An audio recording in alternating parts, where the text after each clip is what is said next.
Richard Omar Myatt. Anyone want to tell me who's the moving party in this case? Judge, I think we all are. Ms. Roberts had filed the initial motion. I think I filed the second motion. I just want to know who's going to get to go first. So. Your Honor, I think probably the appropriate matter would be is Mr. Knowles is now representing the potential heir of the estate. And I think probably from that standpoint, she's here to make as I understand Your Honor's ruling, is she had a certain time limit to come forward to establish her claim. She did not do that within the time frame. And so then we had a concern about service and whether or not proper notice was done. So we resent it, and then she is here making a claim now. So I think my motion and everybody else's motions were predicated on whether she was going to come forward. She has now come forward. And so I think appropriately, Mr. Knowles, as her representative, would go first to establish her claim, and then we would refute that or substantiate it, depending on each of our clients' positions. This is the claim of Kathy Rundle, is that correct? That's correct. Your Honor. We filed an answer and counter motion. Ms. Rundle is on Zoom with us, and she is in this hearing. She has not yet turned her video on, but is she going to be testifying, obviously? She will. There should also be Miss Janie Myatt. I have a Stephanie Lowe is the only other person that's in. That's correct, Judge. She's at Mr. Odell's office meeting with assistant. She's my client. Okay. So do I need to admit Ms. Lowe as well? Please. Yes, Judge. All right. So do you wish to make an opening statement? The issue that's before the court is whether or not Ms. Kathy Rundle, who is the person seeking to establish herself as an heir, is or is not a legitimate heir of this estate. Is that correct? That's correct, and I would ask for the rule as well. Rule has been requested. That means that I need to put Ms. You say Ms. Lowe is a party?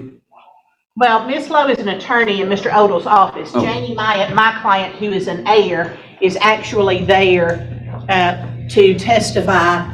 All right, so that doesn't matter. So Ms. Rundle is a party, so I just didn't know if I need to put any of those people back in the waiting area. So. Well, and in calling for the rule, I just want some clarification too, because many of the people who are here are heirs. Anyone who's an heir is a party. So I know Mr. Vandervoort just sent some of them out. Some are just I think all are heirs. relatives of heirs, but we need to announce and put them on there and have their genealogies, verify who their common ancestor was. Let me have these folks step back in and they can verify. Right. I just didn't want anybody to be excluded who is actually technically a Well, party. It's no problem. I've got a headache already. You're welcome. Heirs of the estate and therefore parties to the action, so none of them should be excluded from the courtroom. That's correct, Your Honor. That's right. All right. Then we are ready. Now, would you like to, Mr. Knowles, make an opening statement? Briefly, Your Honor, I would. This matter is before the court upon the request for Miss Catherine Rundle Going up to the podium. For Ms. Catherine Rundle to come and establish her right as an heir of her father, who was Charlie Myatt, who was the brother of Richard Myatt. The issue in this case is Miss Rundle is the child of Charlie Myatt, as shown on her birth certificate, which is recorded with the state of Tennessee, which creates a finding of parentage. So, beginning with, it's our position that this parentage is already established. She should not even be here today, as she is the legal child. That legal parentage could only be set aside after 5 years by showing fraud, undue influence, or duress, which was never filed by Charlie Myatt prior to his death, nor has it been filed now. Judge, I would submit there's been no other parties that have had to file any form of birth certificates or establish any kind of parental marriage at the time of birth. The proof that we're going to put on will show that Mr. Charlie Myatt held Miss Rundle out to be his daughter. They lived together, her mother and him, at the time of birth, and she is a rightful heir under this estate. All right. Any of the other parties, counsel, wish to make an opening statement? Judge, I would. Judge, we would submit that this is controlled by 31-2-105, and the court looks at that. This was a child that was born out of wedlock. The parties never married prior to this, according to the statute, the parties were never married. It was not established prior to the father's death. The child was born in 1960, April, I think it was April 24th, 1960, and I think the court has to look at that time period and look at the statute and look what was going on prior to that. There was no requirement of voluntary acknowledgement of parentage. And at that time, the proof that would have been required is clear and convincing evidence. And Judge, we would submit there is not clear and convincing evidence, but she does have a burden of coming forward and establishing that she is the child. She's had that burden, and first off, she has not met that. There's a specific part of that statute says it's according to the creditor's notice, or a year. And certainly he's been deceased longer than a year. She has never come forth and asserted. Moreover, I think proof's going to show that no one in this family had any idea, ever heard of this person until these proceedings.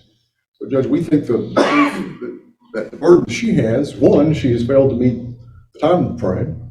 The case law is all clear on that. Two, I don't think that she can clear the hurdle of clear and convincing proof.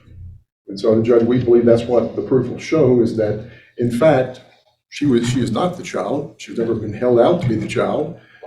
Charlie Myatt, brother of Richard Omar, never held her out to be a child. None of the family members who had close ties to her, to Charlie, never heard of this person. So we believe that's what's going to, the proof's going to show. Ms. Roberts, you have anything? No, Your Honor. Mr. Region? No, Your Honor. Ms. Franklin? No, Your Honor. Ms. Rundle? No, Your Honor. Mr. Holly, I know you're sitting back there. Surely you're not involved in this case, too. I'm not, sir, no, or the Gilchrist. I think we've got the Gilchrist worked out, please the court. If we leave, can we just send the court an agreed order? That's fine. All right. Mr. Knowles, it is your burden. You may call your first witness. I would call Janie Myatt. Janie Myatt. Yes, sir. She is on Zoom. I'm going to ask her to unmute and turn her camera on.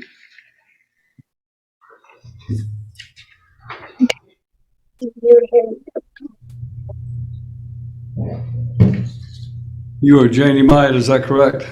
Yes, sir. If you'll raise your right hand, let me place you under oath. You solemnly swear or affirm the testimony you're about to give in this case to be the truth and nothing but the truth, so help you God. Yes. Thank you. Go ahead, Mr. Knowles. Could you state your full name for the record? Janie Myatt. And Miss Myatt, are you the sibling of Richard Myatt? Yes.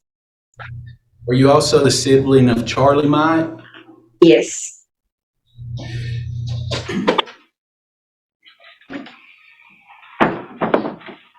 Do you know Miss Kathy Rundle?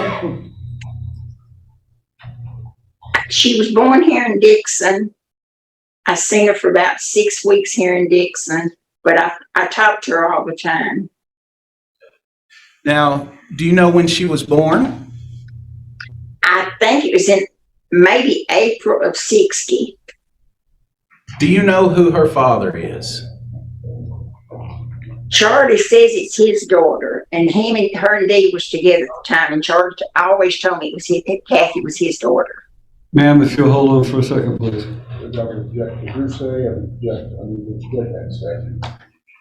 Objection is as to hearsay, Mr. Knowles.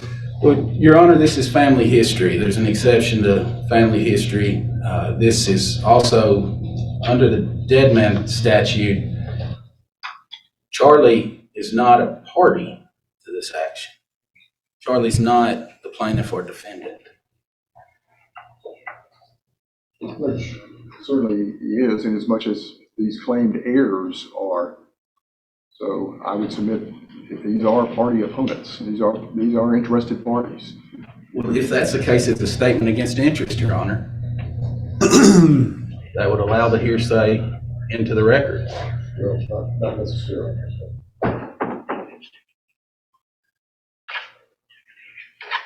I think that she can testify at this point regarding how, her knowledge of how he reacted towards this child without having to quote what he said.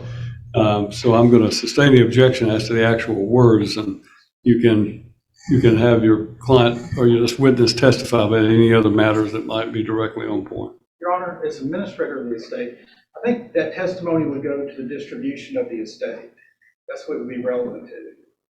Maybe relevant, but is it, how is that an exception? Lots of relevant information is objectionable as hearsay. What Mr. Vanderworth has objected to it coming in as hearsay, so I'm trying to determine, is there an exception to the hearsay rule? I don't know if the dead man statute would apply if it is to the allocation and distribution of the estate. You don't think the dead man statute would apply? Wouldn't.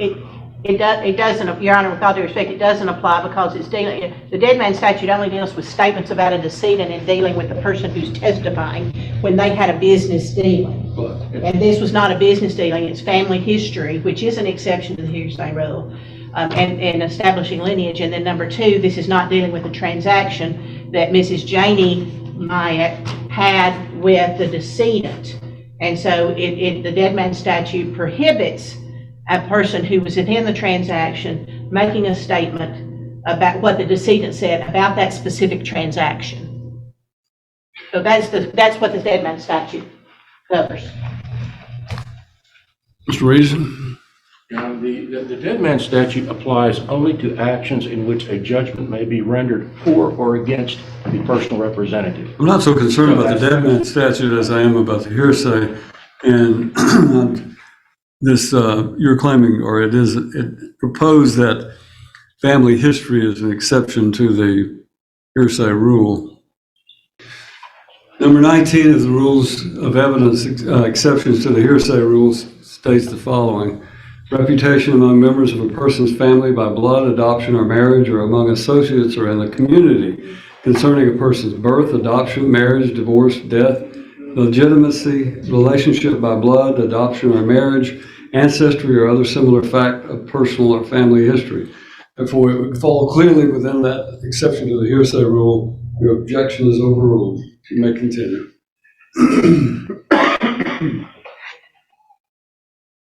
Ms. Myatt, the question had been posed to you about what you knew about Ms. Rundle, and you were quoting what your brother Charlie had said about this lady.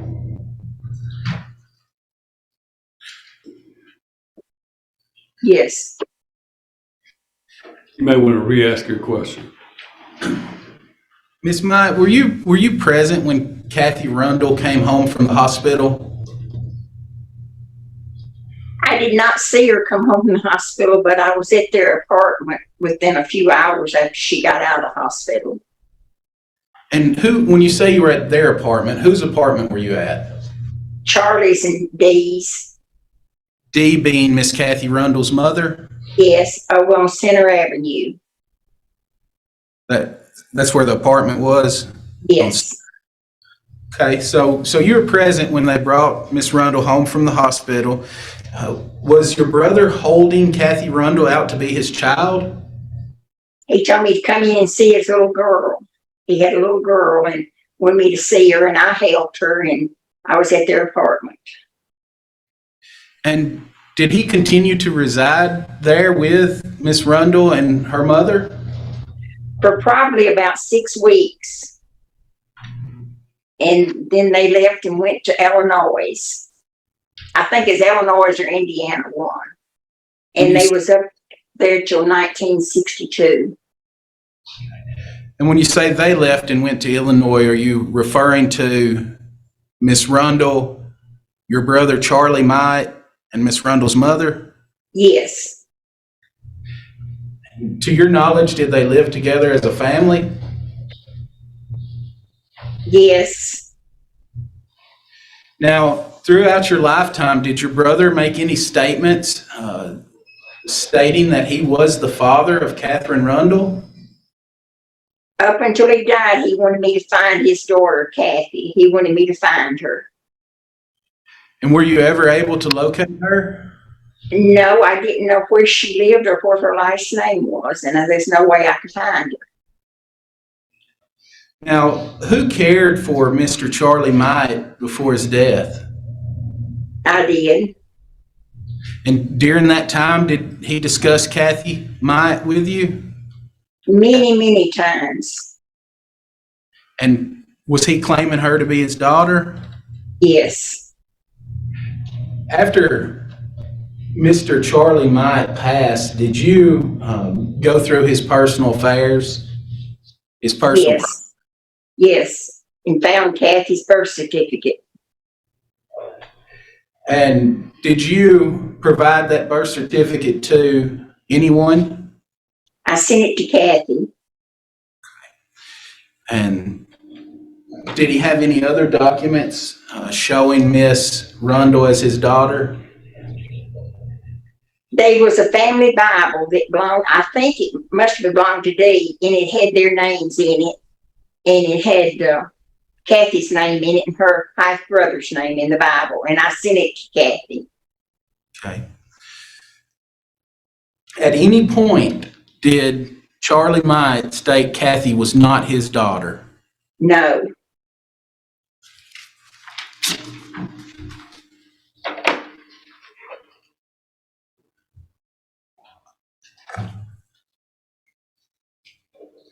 Your Honor, that's all the questions I have. We'll start with Mr. Van Voort. Mr. Van Voort, do you have questions? Yes, sir, I do. So, Ms. Myatt, I'm Kurt Van Voort. I represent Sam Myatt. Can you hear me? Yes. So, you had just testified that you sent a certificate of birth to Kathy Rundle upon his death, correct? Not till Kathy notified my brother and I got her address. Okay, because that's what I was going to ask you, because you said earlier you didn't have her address. You didn't know how to look. Okay. When Kathy's grandmother passed away, Kathy did not know what her daddy's name was all these years. And when Kathy's grandmother passed away, she found Charlie's name on a piece of paper from Dixon, Tennessee. And she went down, her daughter got the Dixon County phone book and went down and called every Myatt in that phone book, and she got a hold of Eugene Myatt. That's my brother. And I'm not asking all that. I'm just saying, you earlier said you didn't have her address. I was trying to tell you how I got it, but okay. But is that correct? You did not have her address at the time your brother was deceased? No. Because that's what I was going to ask. Now, you're saying that you literally were there for the birth? I was in Dixon. I wasn't in the room with her when she was born, but I was there at the hospital and in their apartment. And you're saying that you visited them at the apartment? After the birth, yes. And then you in fact, held Miss Rundle? Yes. And as a matter of fact, thereafter, within 6 weeks, they all left, and this was in 1960, about April of 1960, I believe. You're saying that thereafter is when they left and went to either Illinois or Indiana? Yes. And so your brother Charlie, was living in Burns at the time, correct? No, he was in Indiana, Illinois with Kathy and Dee. Okay, but at the time prior to that, he was living in Burns with your parents, correct? I think him and Dee left at the same time and went to Illinois. Okay, but my question to you is, he was living in Burns? You remember that? Him and Dee was living in Dixon on Center Avenue. Living in Dixon Center Avenue. Well, the birth certificate, which hasn't been introduced, but it shows an address. Do you remember the P.O. Box 206, Burns, Tennessee, back when they were just boxes, Box 206?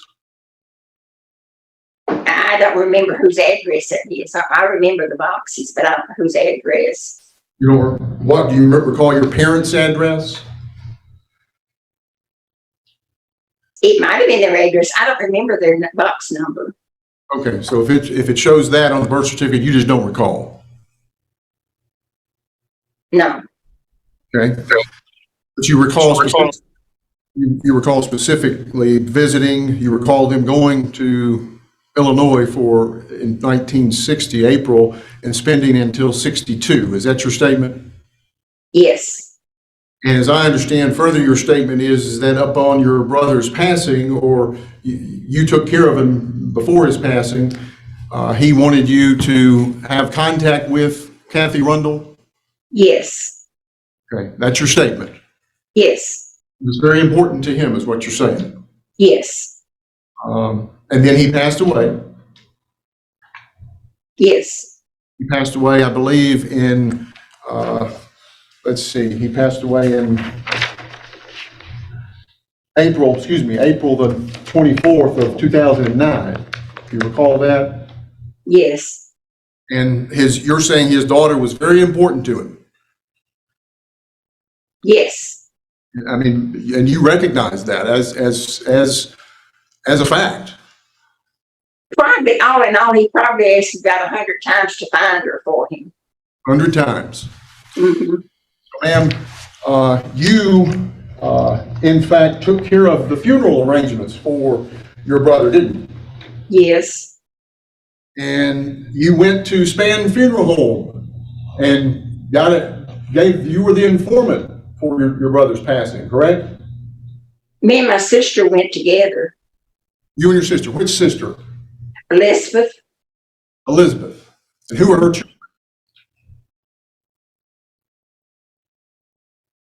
Who are the children of Elizabeth Myatt?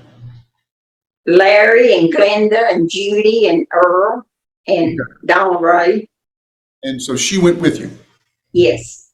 But you provided all the information to the funeral home, correct? Me and her both did, I guess. We both talked. And you were there, correct? Yes. Yes. Judge, if I may, just 1 second, pass out.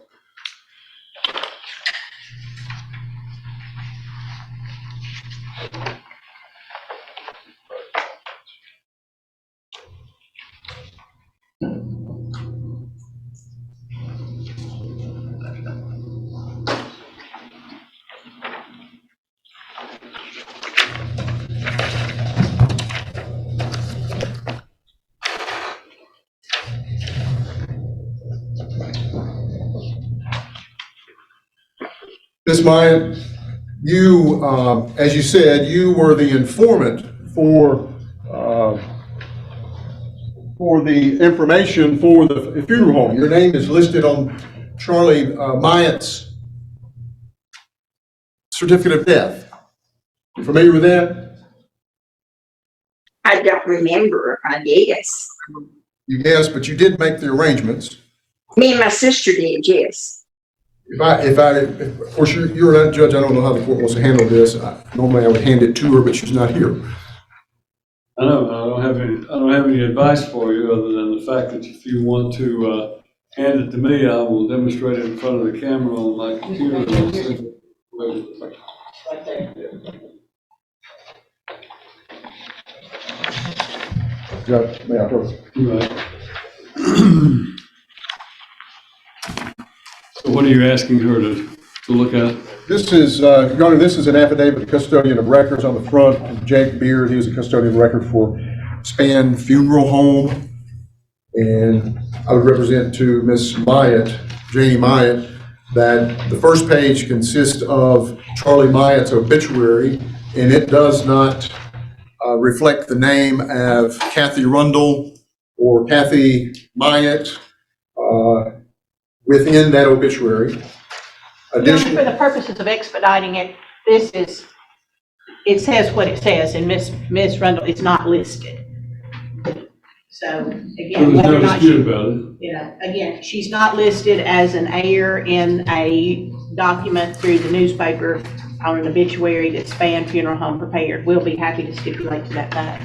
Well, thank you for that, but moreover, she and her sister are the ones who provided the information, Judge, and I think it's I'm, been established, but if you want to ask her that specific question, there's a stipulation that Kathy Rundle is not listed in the obituary that Span Funeral Home provided for the publication, nor in the obituary notice form that Span Funeral Home utilizes.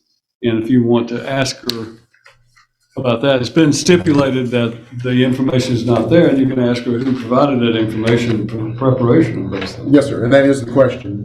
But Ms. Myatt, you provided this information, correct? Yes, And as a matter of fact, on the last page here, it shows that you are responsible for the funeral arrangements, correct? yes. And her name was not listed. Correct? I guess if you say so, I don't remember. Well, if your attorney has said that her name is not listed, and you all are stipulating that, verify that you understand It's that. actually, I don't think you represent this lady, is that correct? I represent Miss Myatt. You represent Miss Janie Myatt? Yes, Your Honor. Okay, I'm sorry. And Yes. again, Well it is noted. not, it speaks for, the document speaks for itself. Ms. Myatt, your lawyer here in the courtroom, in order to try to expedite things, has agreed that the documents speak for themselves, and will tell you that the documents do not contain Kathy Rundle's name in the obituary that was published, nor in the obituary notice that was prepared for Span Funeral Home. So you can take that as a fact. Right. And ma'am, this is despite your brother telling you this hundreds of times, correct? Yes, Okay.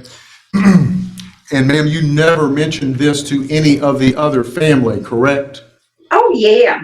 I talked to Richard about it, Eugene about it, Lisbeth about it. In fact, after Lisbeth and I made the funeral arrangements, Eugene and Richard went down there and looked things over and said everything I'd done suited them and it was okay with them.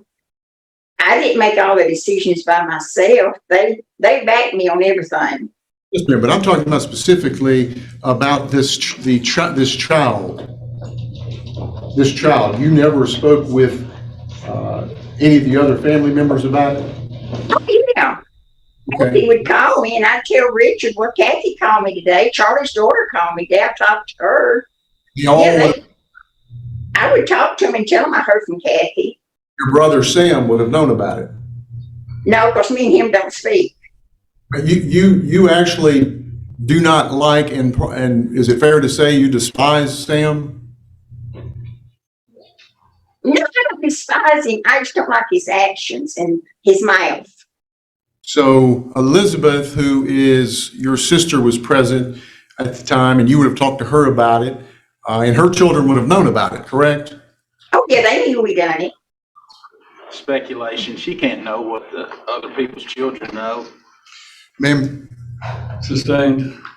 ma'am, you never took steps in opening your brother's estate to establish who his children were, despite his request for you to find his daughter, correct? Yes, I was just under a lot of pressure, and I didn't even know what her last name was at the time. I mean, 60 years later. It was just an oversight on my part, but I recognized her as being Charlie's daughter, and Richard and Eugene did, and Elizabeth did. We talked about it. Judge, I would ask that that be made an exhibit. I have the originals here, if I may, an approach. Judge, I have them. That's in both cases. I just did affidavits for both cases.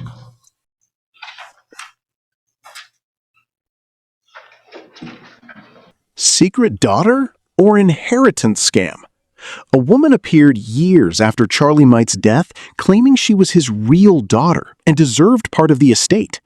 Charlie's sister backed her story, saying he always called Kathy his little girl. But opposing lawyers exposed that Kathy's name was never listed in his obituary, turning the hearing into pure courtroom chaos. What do you think really happened? Comment below and subscribe for more courtroom drama. Ma'am, just to be clear, you don't recall the address where your parents resided? Yes, right. It was Mike Luke, Burns, Tennessee.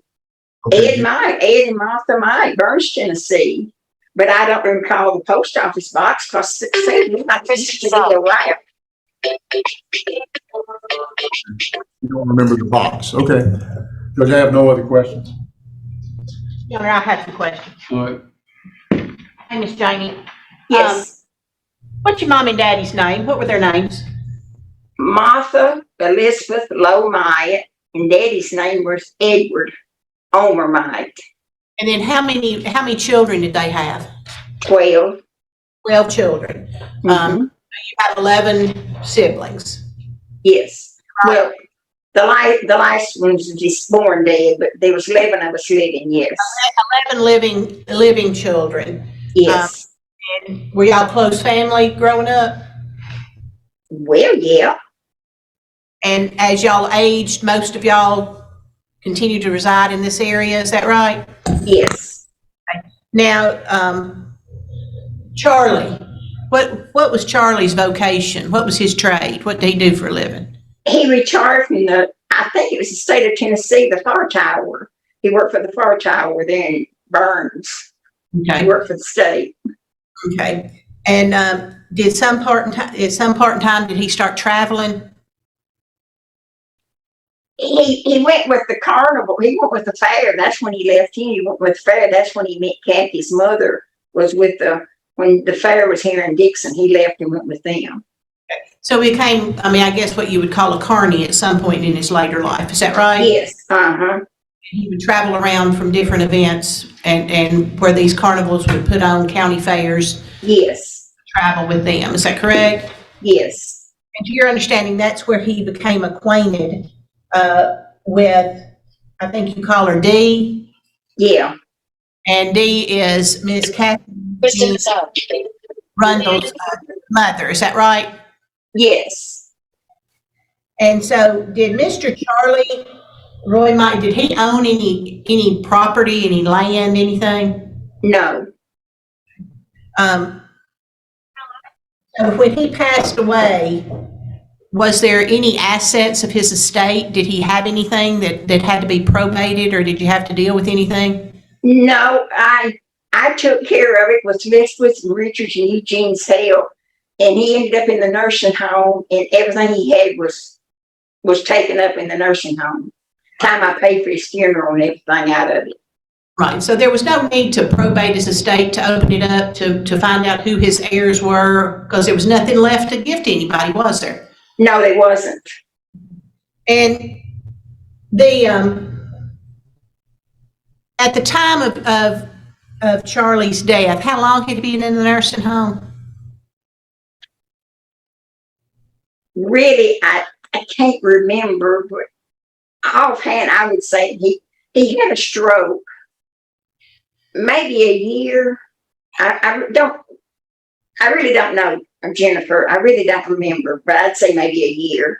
And his health declined steadily for a bigger period of time. It wasn't something, his death didn't come imminent. He didn't have a stroke and die a few days later. No, he laid in the house for about 3 or 4 days with a stroke before anybody found him.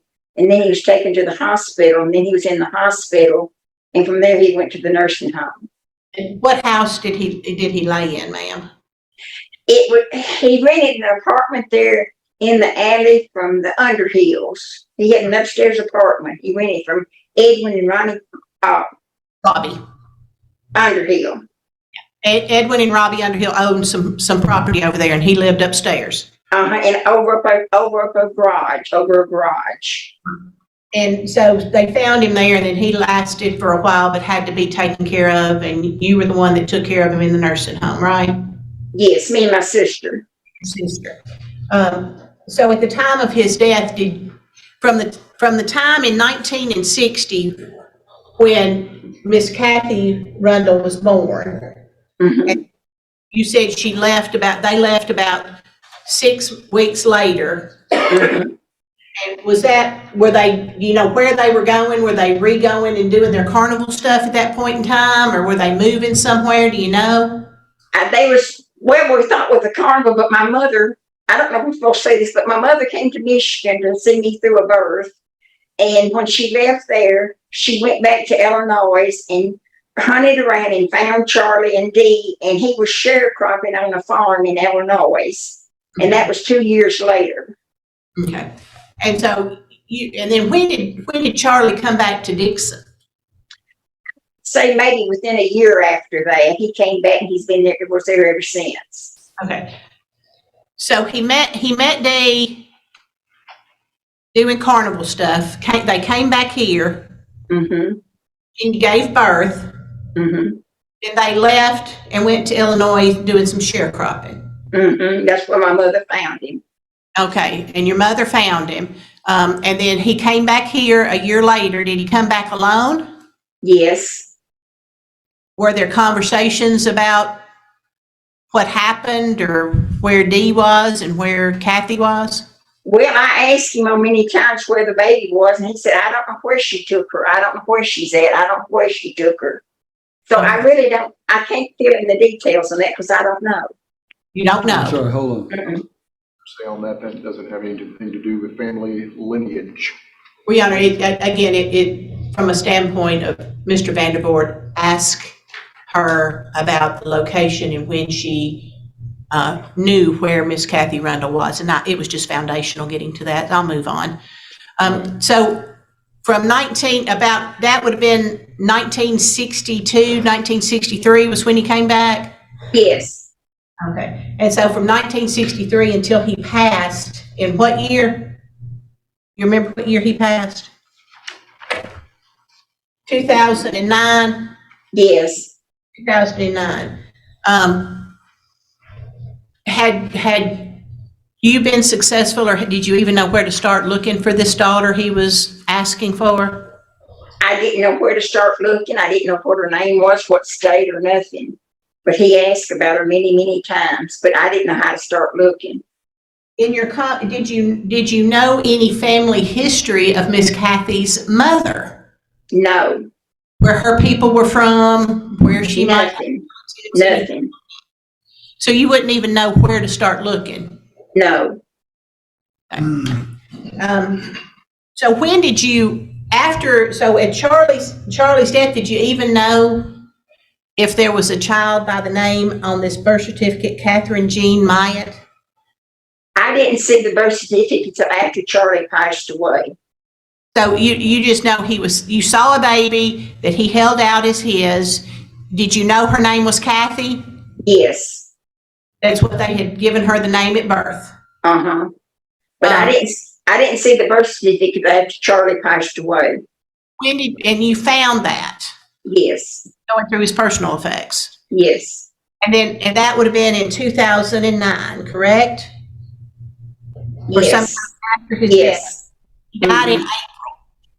So how long from 2009 was it until you had contact with Kathy Rundle?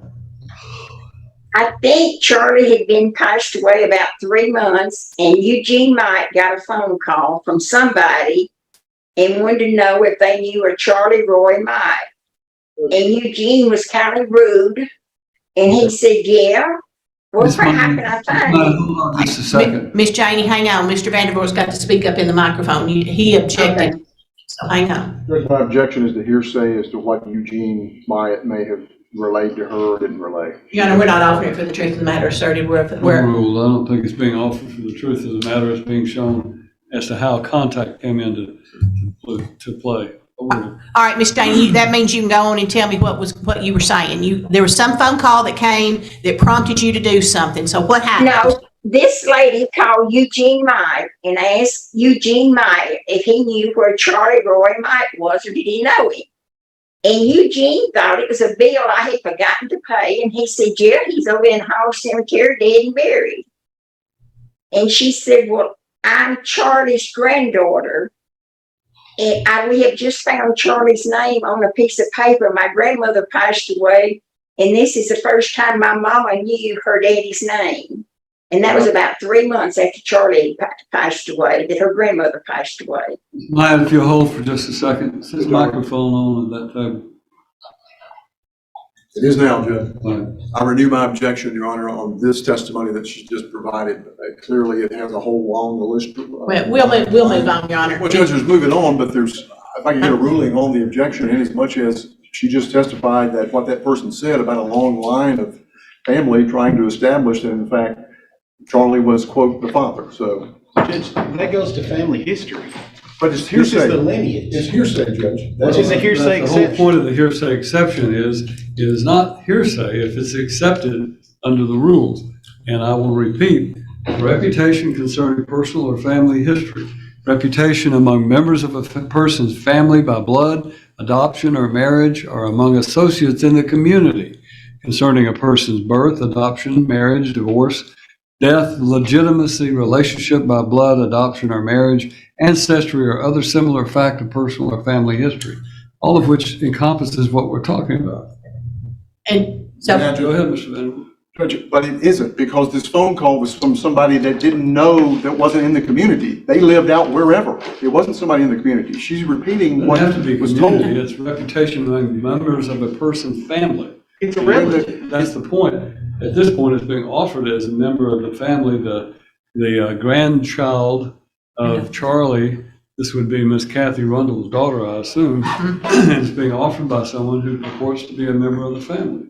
So that is, in my opinion, and my ruling is it's squarely within the exception to the hearsay rule concerning personal and family history. So overrule the objection. Ms. Janie, I just want to cut to the chase. Because of a phone call that was received first by Eugene, and then when you were talking to to some individual out there, did you rummage through Charlie's things and find that birth certificate?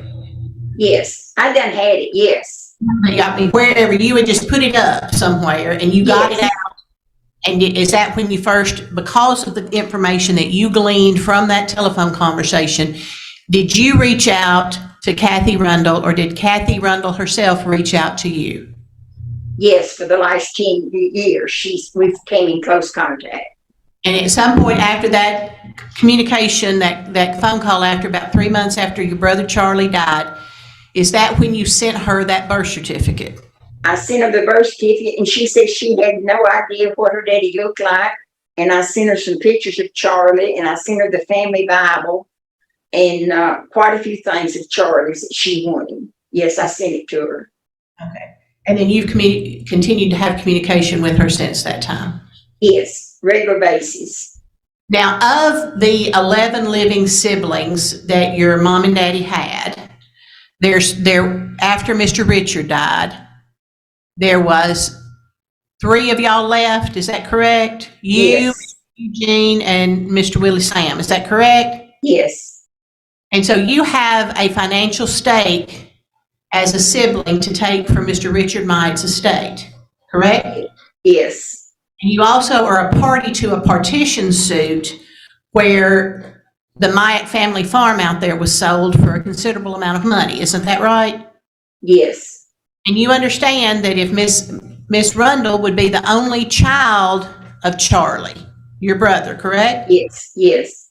So she stands in place instead to take the same amount of money that you and both Mr. Myatts would take, because she would take your full brother's portion, is that right? Yes. And if she's denied taking that, and if she's declared by this court not to be a sibling, that would be financially beneficial to you, because I think if we've got the exactly right, Mr. Regent's statement is, you would take a percentage of Charlie's money. It's not about money. It's what about it's honest and fair. And that's what I was going to ask you. Is it about money? No, it's not about money. It's about what's honest and fair.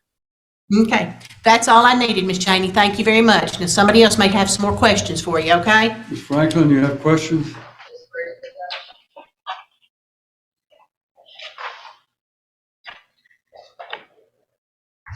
Good afternoon, Ms. Myatt. My name is Sydney Franklin. I'm the attorney for your brother, guardian ad litem for your brother, Henry Eugene Myatt. I just have a few questions I just want to clarify. So after Ms. Rundle was born, you said that your brother and her mother, Dee, lived in Dixon for about 6 weeks, Yes.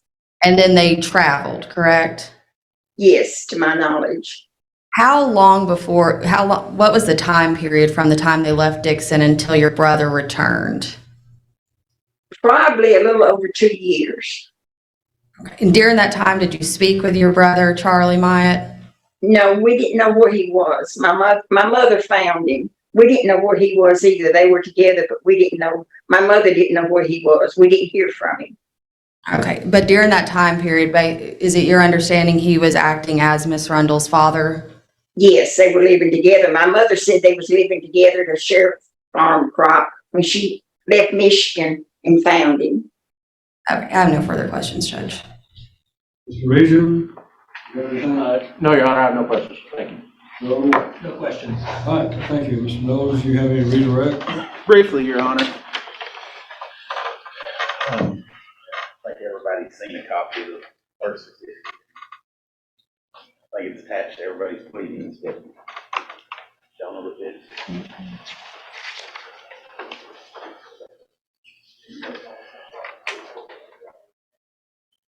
Your Honor, could you hold this in your camera as we discussed earlier so I can ask Miss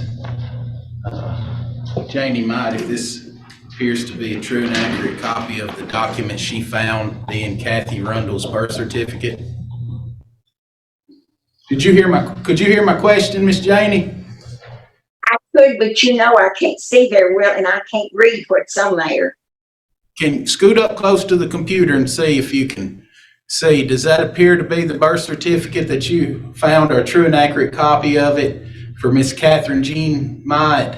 Yes. Judge, I'd move that be Exhibit 2. Mark it as the next exhibit. We would need to mark it in both cases. We're trying these cases jointly, at least on the motion portions. So you would mark it as an exhibit in both cases.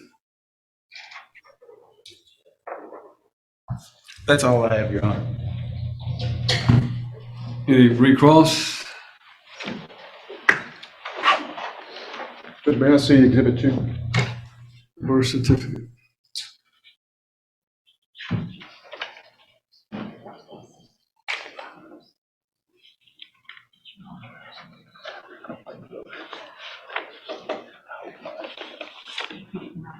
Ms. Myatt, the birth certificate that has been admitted reflects a box 206 as the address, apparently it appears on here, for Beatrice Jean Hammond.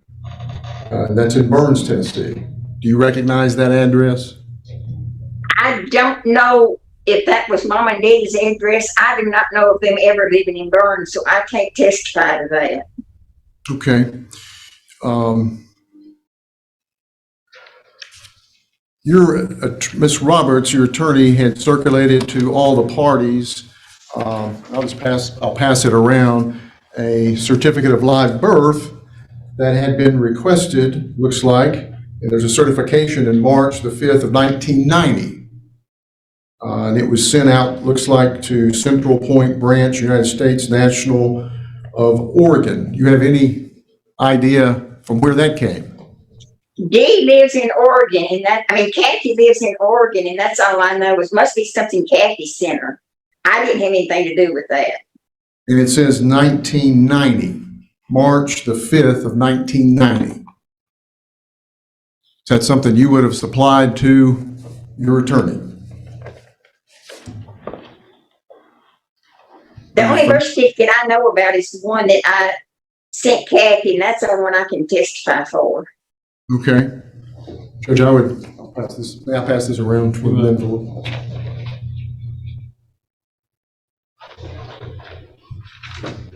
And ma'am, your earlier testimony is that you had no way of contacting her, Miss Kathy Rundle, because you didn't know her name. Correct. But you knew her name was Kathy.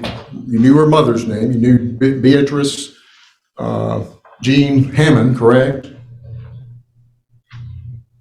Not till I got my brother's stuff and seen it on the birth certificate. And you knew, so you didn't know it. You didn't know the mother's name before that. All ever heard Charlie call her was Dee. Okay, you did not know her last name? No. I guess, no. Did you All I know, ever heard Charlie call her was Dee. did you know Kathy's name? Well, I knew Kathy's name was Kathy Jean Myatt on her birth certificate. Yes, ma'am. And so you did have some information to try and track her down in 2009?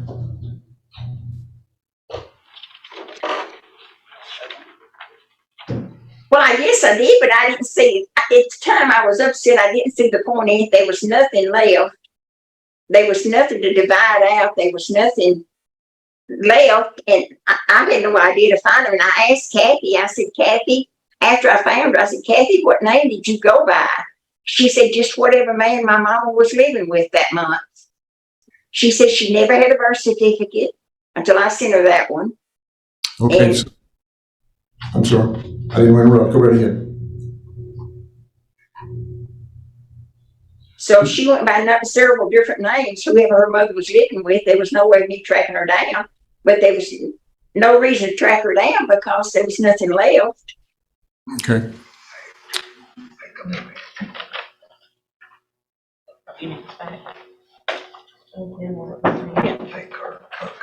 Judge Gavin, 1 second.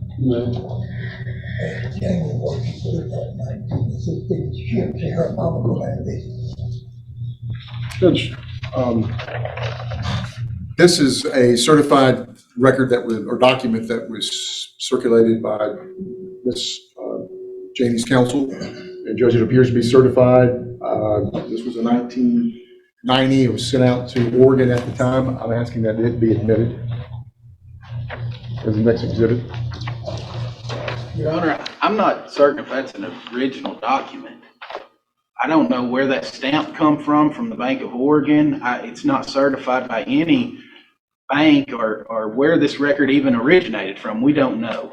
So I would object to that document as it's not Well, this original. witness has not authenticated this document. She's not established that the document is one that she's familiar with, if I understood her testimony.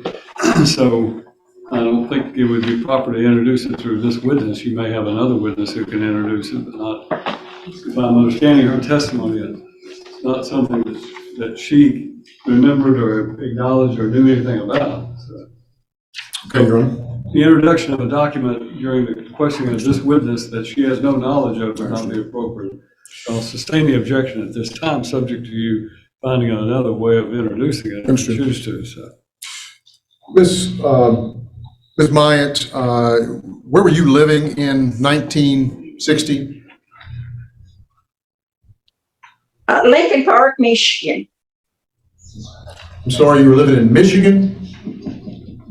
Lincoln Park, Michigan.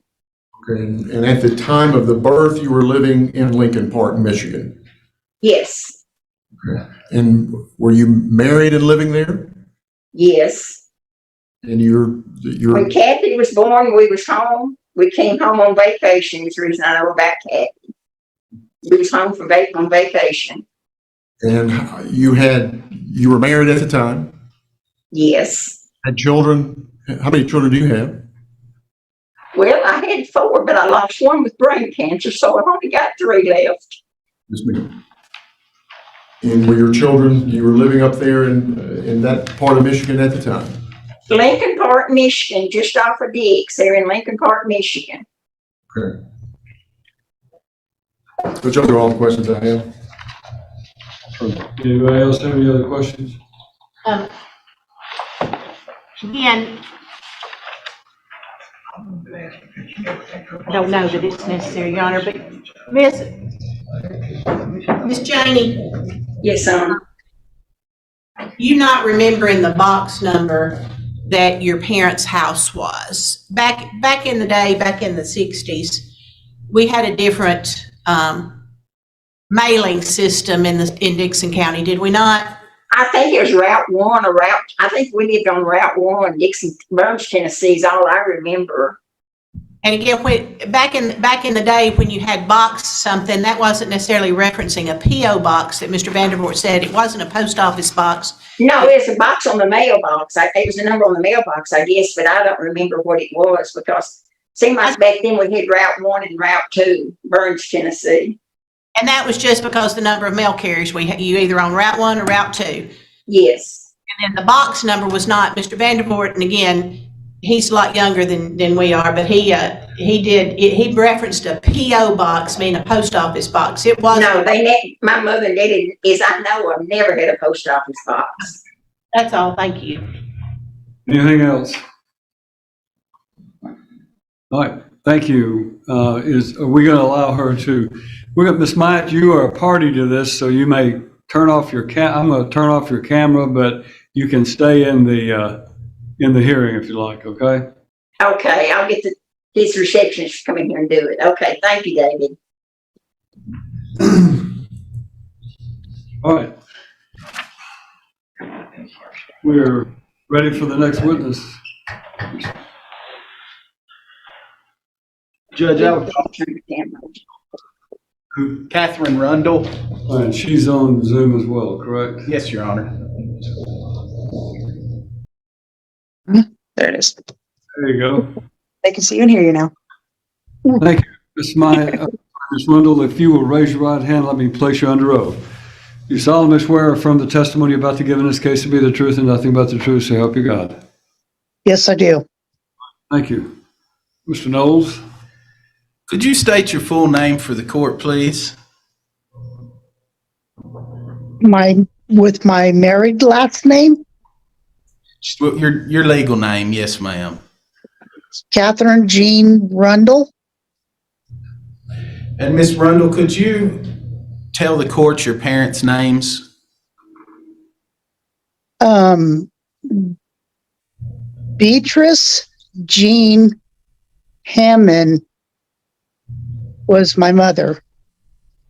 And I found out that Charlie Ray Myatt was my father.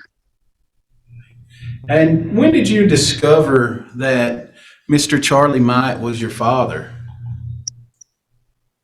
When my daughter, my youngest daughter, her and I were talking, and I don't know where she got the stuff from, but she came in where I was sitting one night and told me that she had somebody on the phone that I needed to talk to. And that's when first time I talked to my Aunt Janie. And at that time, did you learn from your Aunt Janie that your father, Charlie, had been looking for you? Yes, as well as I was looking for him. And had you had trouble trying to find him? Yes, because the Hammonds, they were going to make sure I did not find him. Do you know why? The only thing I know is my grandfather was extremely rude, and if I ask him or my grandmother about my dad, they would just tell me to look in the mirror and you'll see him. When did you first see your birth certificate? When Aunt Janie sent it to me. You'd never seen your birth certificate prior to that? No, and I asked my grandmother about it, and she said she didn't know anything about it. Okay. Now, do you or did you actually know anything about your father No, prior to this time? no, not until I started talking to Aunt Janie. Okay. Now, Ms. Rundle, you don't drive, is that correct? That's right. You don't have a computer. No, Would you say you're very good with technology? No, And has that limited your ability to know and come to court? yeah. And Charlie's sister testified that he met Kathy's mom at a carnival and always thought Kathy was his daughter. After Charlie died in 2009, she found Kathy's birth certificate and connected with her. Kathy revealed she never knew her father until then, as her grandparents hid it. Now, the court must decide if she's the rightful heir. I'm sorry, but I'm like extremely nervous and scared. Yes, ma'am. I understand. Well, it's okay. We're just trying to get information, okay? Now, Judge, are you familiar with your birth certificate? I am now. Okay, and who does your birth certificate list as your father? Charles Ray Myatt.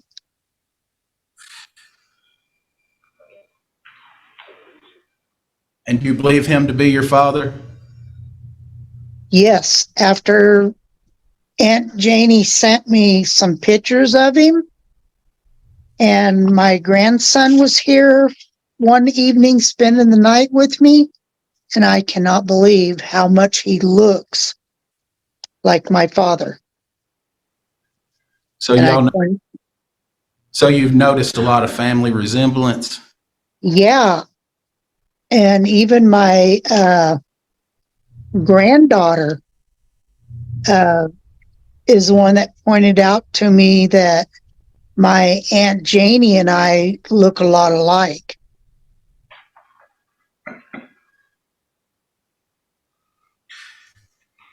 Your Honor, could we show the witness a copy of Exhibit 2? Exhibit 2 being the birth certificate. The birth certificate. We'll do our best. Thank you, Judge.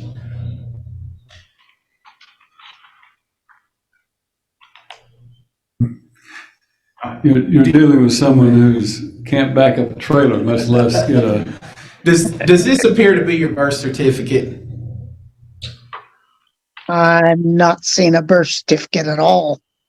You haven't seen your birth certificate? No, the one that you have somewhere, I can't see it. Oh, you can't see it. Okay. No. Well, Our point of view right now is like the full courtroom, and we can kind of see the monitor on the back wall. That's what we're seeing right now.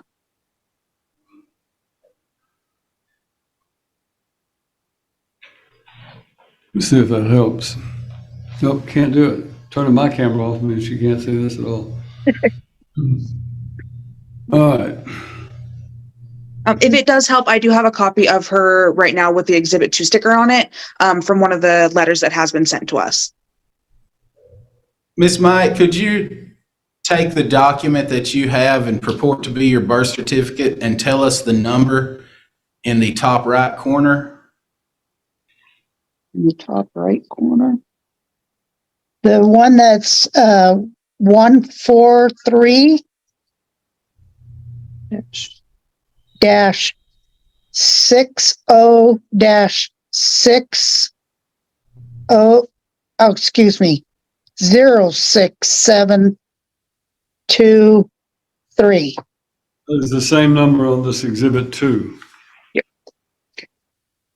And do you believe that document to be a true copy of your birth certificate?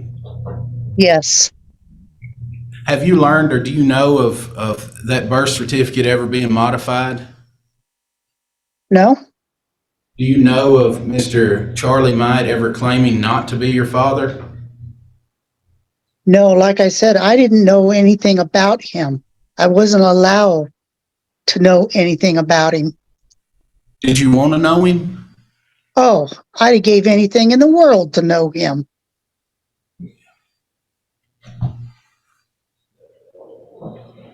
Do you communicate with any of your other family here in Tennessee besides Miss Janie Myatt? No, I don't have the phone number to any of them, and I'm not sure if they want to talk to me. I don't know. Would you like to talk to them though? Well, yeah, if they want to talk to me, I'll talk to them. Okay. Now, your health, you have medical issues that don't allow you to fly, is that correct? Yes. Would you be, you don't drive, but would you be able to come ride all the way to Tennessee? Yeah, I could ride. If my granddaughter could drive me there. Okay. But you haven't been here. You haven't been to Tennessee. No, Long time. Do you know anything about where you lived when you were born? no, Do you know anything about where you lived when you were 2? no. Did your mother work for the carnival at one time? Do you know? This is the first time that I'd heard anything about that.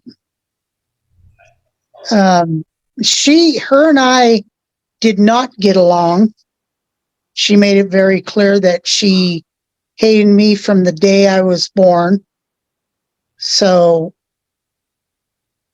I was only there for her welfare check and in and out of foster homes. Yes, ma'am. So you had a very, very limited resource to find out information about your family. There's no way that anybody would talk about my dad's side of the family. Your Honor, that's all the questions I have for Ms. Kathy. Kathy, Vandervoort, do you have questions?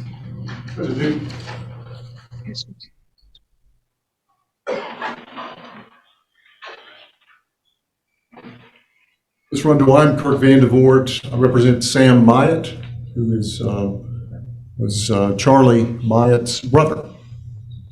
And you had mentioned that he was Charles, but it's Charlie Myatt on the birth certificate. Is that correct?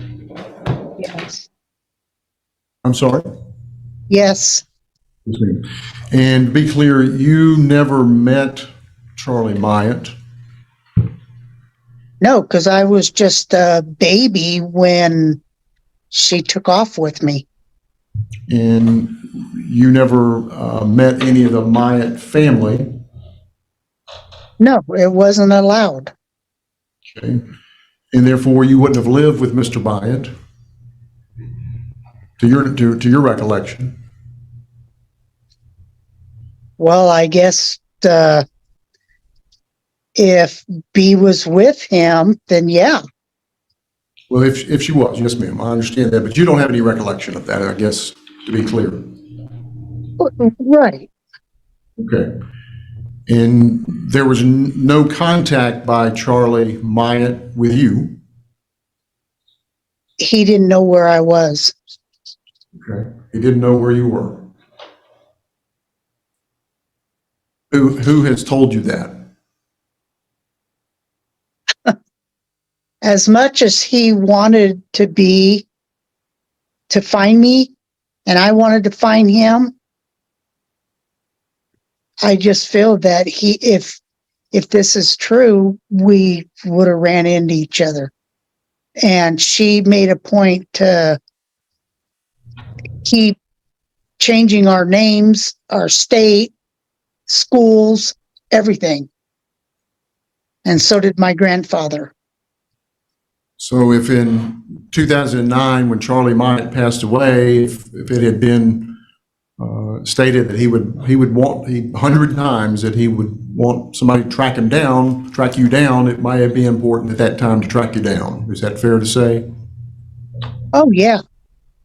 Okay.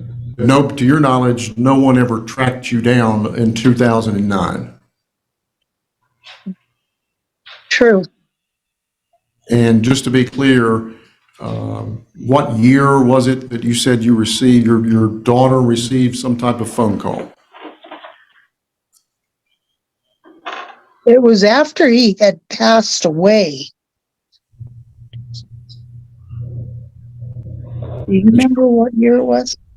Ms. Rundle, you can't ask someone else when you're testifying. You just have to ask what your best. Oh, I'm sorry.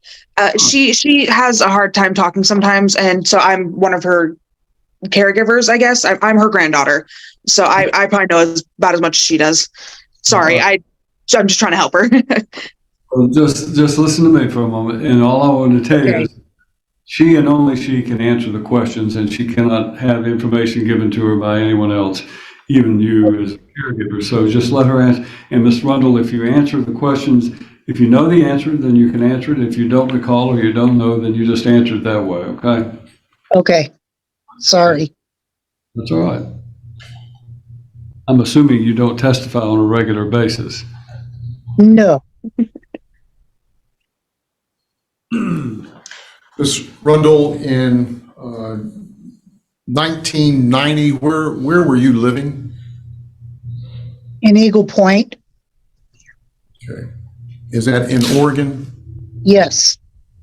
And in 1990, would you have had a cause to seek out your birth certificate?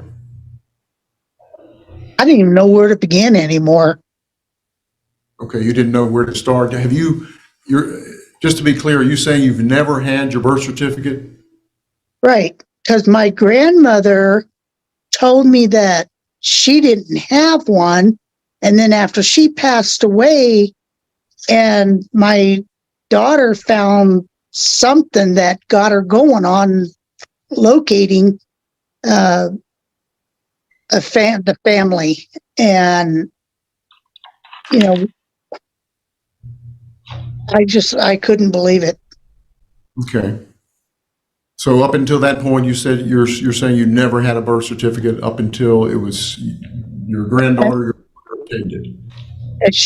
My daughter found the family, and Aunt Janie sent me the birth certificate, which was the first birth certificate I'd ever seen.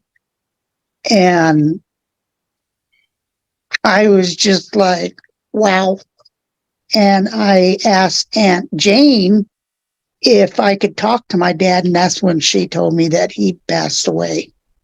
Okay.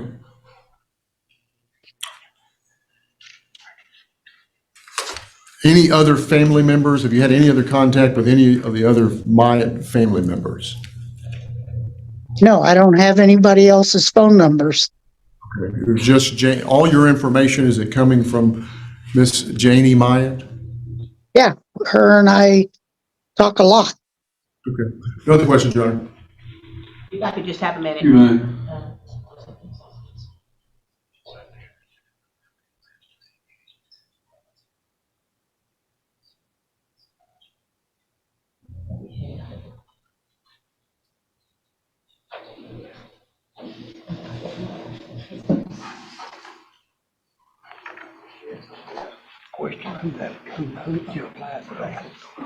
Hey, Miss Kathy, my name is Jennifer Roberts, and I'm one of the attorneys involved in this case. Can you Hi. tell me over the course of your childhood up to when you settled there where you are now, do you recall how many states and places that you lived over your childhood? I know we have been around the world. My grandfather moved us a lot because my half brother, which is 3 years older than me, him and I would go back and forth to living with my grandparents, back to be in the foster homes, and then grandpa would go get us out of the foster homes and give us back to her. So if I understand, your mother, who you call B, is that right? Yeah. Okay, so B traveled all over. Oh, yeah. Did she stay, where were your grandparents, where were they living? They were traveling all the time too, which I found out about 6 years ago. The reason we were moving around so much is because my grandfather was wanted by the FBI. Okay. I told him, So you would flop back and forth, if I understand correctly. You'd be in the custody of your mama for a while. She might get in trouble something, and the state would come take you away, put you in a foster home. yep. then your grandparents would show up, take you for a while, and then put you back with your mama. Yep, And then the whole cycle started again over how long a period of time? until I was 17. And what happened when you were 17? Well, here in Oregon, when you get that close to 18 years old, you're no longer considered to be in foster homes. So at 17, you were kicked out of the system, basically. Yeah, And then were you on your own, or were you still going back and forth between mama and your no, granddaddy's? I had absolutely nothing to do with her. The last time I seen B was back in '86 when my husband finally talked me into allowing him to meet her. And she came over to our house and proceeded to tell him that she had bought all of her kids their Christmas gifts. And he goes, well, where's Kathy's? And she goes, I hate the grounds that she walks on, and I'm not buying her anything. I just bought my boys stuff. How many siblings? 4 brothers. And they're all younger than you. You were her first child? No, Ronnie was. Ronnie was the first child. Yeah, which I just learned is my grandfather's son. So your father fathered a child with his daughter. Her dad and her mated. Okay. It's really a messed up family.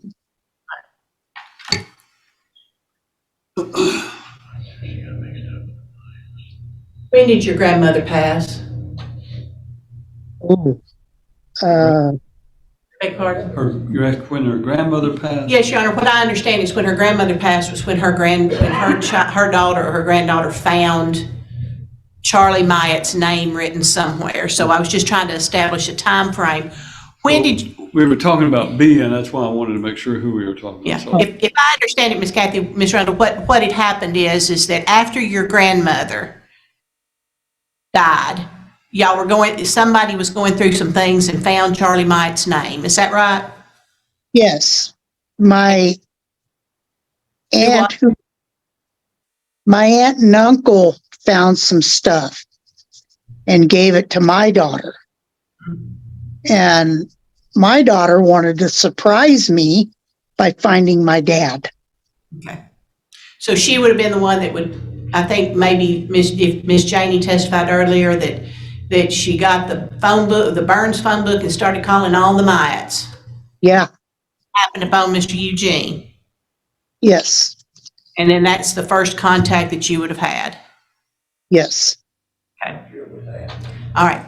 That's all. Thank you, ma'am. I appreciate it. You're welcome. Ms. Franklin, do you have any questions? I do not, Judge. All right. Ms. Vandal, do you have anything else? Judge, I didn't redirect this. I didn't redirect. I don't have any redirect. So I don't know if he can recross. Well, I think that's true. I think you asked Mr. Vandervoort on cross, and then Ms. Roberts asked, and Mr. So it would appear that you don't have standing to ask any additional questions because there's no other redirect. All right. Then, ma'am, you can remain in the hearing, but right now we won't be asking you any other questions, all right? Mr. Okay, thank you.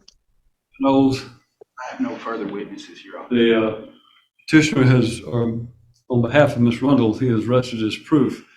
Do you have any proof you wish to offer, Mr. Vandervoort? I do, Your Honor. Well, let's take our afternoon recess, then allow that. We'll take a 15-minute recess. All rise. We have criminal docket the other day, and they moved it over here, and we have another criminal docket next week on Tuesday, but it's gonna have to be over there, so You solemnly swear or affirm to tell the truth, whole truth, nothing but the truth, so help you God. Yes, I do.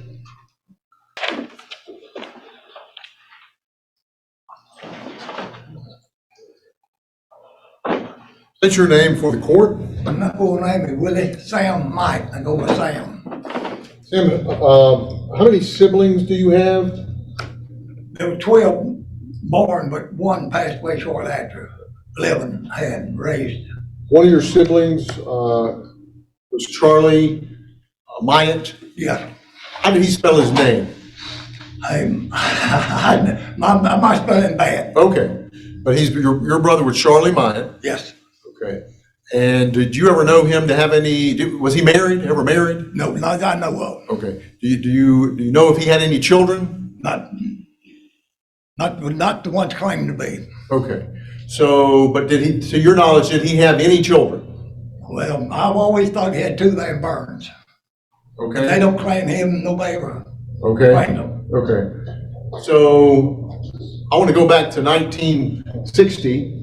Where were you in 1960? Well, I came home out of the Navy and got discharged on January the 6th. I had some leave built up, so I got out early. Okay. And that was in 1960. Yes. And where did, when you say come back home, what was the address that you came back home to? It was either 208 or 206. We had, Was it a box? yeah, the box. Miss Roberts has made a lot out to do But we about didn't that. have no, it was just a route number, wasn't no my circle, nothing then, way up later. Right. It was just a box number, Yes. correct? Because I had a box number at my house, Yeah. as young as I am. So, at any rate, but there was a box number, and you believe it to be, you think it could have been 206? Could be what? 206. It could have been a 208, because they changed it according, somebody moved in, you know. Understand. We had 208 at one time. Gotcha. So you came back home, and who was living at your home? Me and Richard and Charlie, mom and daddy. Okay. So there is a certificate of birth that has been introduced, and it shows that there was a birth by Kathy Jean Myatt, February the 23rd of 1960. Do you recall your brother being involved with a childbirth? Nope, I can't remember mama neither. Okay. Did he live in Dixon, to your knowledge? He was living at home, sleeping at home, and what he done all the rest of the time, I don't know. Okay. Did he ever tell you that I have a child, her name is Kathy Myatt, and I had her with Beatrice Hammond? I didn't hear the last part of it. Yes, sir. Did your brother ever tell you that he had a child by the name of Kathy Myatt, and that he had her with Beatrice Hammond? No. Okay. Did your family, to your knowledge, ever have any information about generally, like relationship-wise, with a Kathy Rundle? Well, best thing I can remember telling you, in 1953, my brother Charlie brought home a girl. Okay. She was 13-year-old. Okay. And stayed there about 6, 7, 8 months, and daddy and mama got tired of her and brought her a bus ticket and sent her back to Oregon. Her name was Jean, but I don't remember the rest of it. Okay. So sent her back to Oregon. Yes. Okay. So at some point, it has been said that your brother moved to Illinois. Do you ever remember your brother moving to Illinois? Well, he'd be gone 6, 8 months at a time doing the fair's moving, the carnage moving. Did you ever know him to be a sharecropper? No. Okay. Did he talk to you about sharecropping up in Illinois? I'm sorry? No, not that I know of. I never heard it mentioned. Okay. Did your brother, when he would come, you said he would travel for a while, then he would come back. Was he always living in Burns? Yeah. Okay. So your brother, he passed away in 2009. Charlie passed away in 2009. Do you recall that? Yes. And there's been an obituary that has been introduced. Have you seen that obituary? Yes, I seen he passed away and he didn't have no children listed, nothing on it. Okay. Did you make the funeral arrangements? No. Who made the funeral arrangements? Janie. Let me ask you, did you have a close relationship with your brother Charlie? Well, we got along real good together. Okay. Would he take, did he have your confidence and you have his? Well, not near as close as I'm Richard. gonna object as to what that, I don't know what, did he have your confidence? I think it calls for speculation, conclusion, innuendo. Meaning you're asking this witness to, or Mr. Vander was asking this witness to speculate as to whether or not his brother Charlie has his confidence or had confidence in him. And I'm assuming confidence means secret. I don't know, again, the definition of confidence. Mr. Vanderbilt, I think that does call for speculation. Rephrase your question. I understand what you're trying to Yes, Your Honor. ask. But, Mr. Bynum, would you and your brother share information with personal information with one another?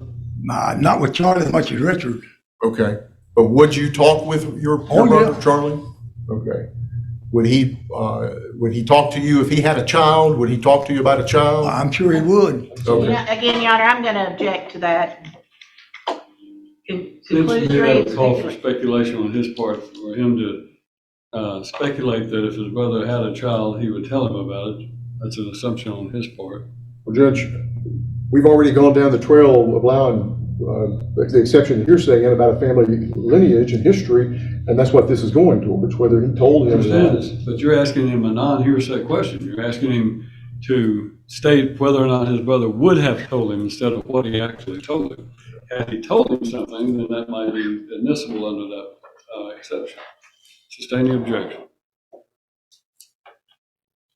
Mr. Bynum, did your brother ever tell you he had a child with Ms. Asked Dana? and answered. Sustain to believe it has been asked and answered. Up to his death? No.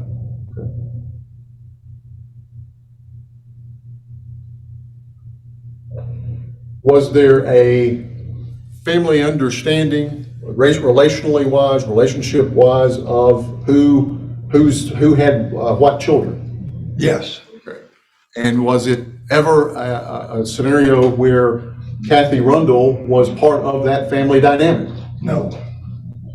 Did your sister Janie Myatt, did she ever share any of that type of information with you? No. To your knowledge, did she share it with anyone else? I must not even share it with my mama, because my mama never talked about it neither. Okay.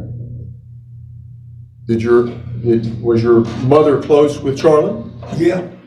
Took up to him more than anybody else, because he had a kind of rough life. How so? Well, you didn't know it, and you've been around people can't always tell the truth, and they're not a good worker, and Okay. But she never mentioned it to you? no.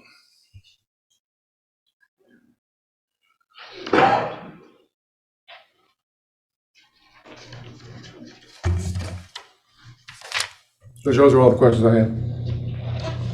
No. Mr. Knight, what's your date of birth? Mine, Yes, sir. my mama told me June the 17th, 1937. That's what my mama told me. 1937? That's right. Okay, My brother Charlie was 5 years older than I was, like in 1 month. He was born in May 17th, and I was born in June the 17th. What year did you go into the military? The what? What year did you go into the military? 1956. 1956. How many years did you serve? I mean years? Yes, sir. 4. 4? Turn that microphone towards you, Mr. Knowles, so that he can hear you Sorry. better. I apologize. Can you hear me better My hearing's now? a little bit weak, but I despise wearing a hearing aid. Well, I understand that. So, you testified you got out of the military in 1960. January the 6th, I think the day I got home, or either I got my discharge, I don't know which one. Okay. And were you living permanently with your parents at that time? No, I wasn't in the Navy until I lived with them another 3 years after I got out of the Navy, though. Yes, sir. Were you living with your parents permanently in 1960? Yes, when I come out of the Navy, I lived with them permanently. Okay. And my brother Charlie was there too. So was Richard. Kathy Rundle testified that she never knew her father because her mother and grandparents kept his identity hidden, Years later, she finally saw her birth certificate, which listed Charlie Matt as her father, and said she spent most of her childhood moving between foster homes and different states. Meanwhile, Charlie's brother Sam Matt testified that he never knew Charlie had a daughter and said no one in the family had ever heard of Kathy before this case.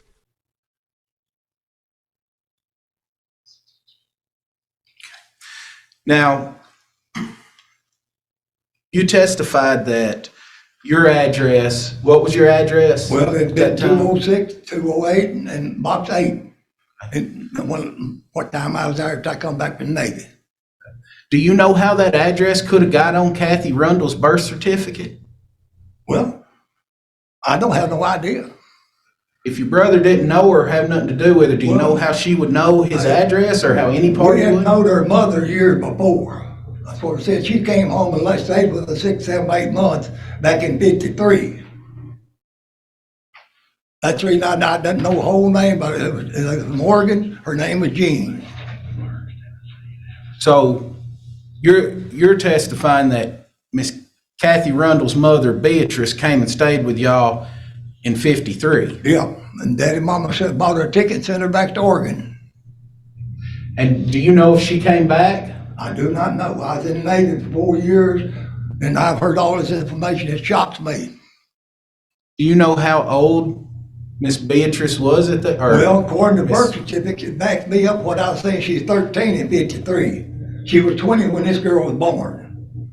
So that backs up my statement. She was, and everybody heard me make the statement. She was 13 when they brought her home. Okay. With it.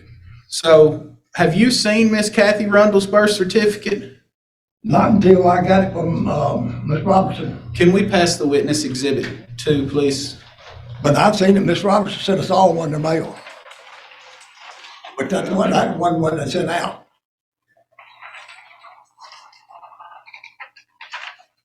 Your Honor, may I approach the witness? Could you tell the court what state issued this birth certificate? Well, according to that, the state of Tennessee did. Okay. Now, who does it list as the father of Catherine? Well, it listed Charlie Roy Mike. Okay. Could you read the address shown on that document for Charlie Mike? Somewhere I seen it the other day looking at it. Let me see what it's at now.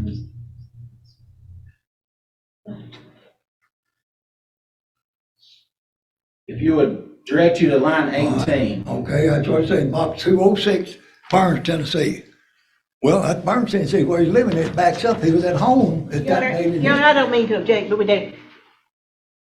That's the mother's address. That's where the mother lived. It's not the father's address. It's the mother's address. Well, she wasn't there in that time in history. Your Honor, that's where I was headed with this question, and what I agree with. They said earlier that she should have lived in Dixon. Now, Well, to the extent that that was an objection, it's not in proper form, so I will allow you to question the witness at the appropriate time. But I agree that that is the address that's shown on the birth certificate for the mother of the child. Yeah, where the mother was living at. Right. So the mother of the child is shown to be at box 206. Yeah, in Burns. Right. Well, my sister said he's living in Dixon. I'm not asking the questions, I'm just simply. I'm just saying, where's living. But that's your address too. Well, yeah, Your family that too, address. yeah. Okay. Yeah. Now, I would also direct you to, could you testify to the place of birth of the Well, it child? says Bill Crosby Clinic. Okay, do you know where that was? Yeah, Where? now here in Dixon. You're in Dixon? Yeah, just the other side of Dixon Fuel Home a little bit. Do you have any knowledge or information if this document is incorrect in any way? No, I don't. But back in them days, when my 5 girls were born, I didn't sign the birth certificate. My wife put on whatever name wanted to.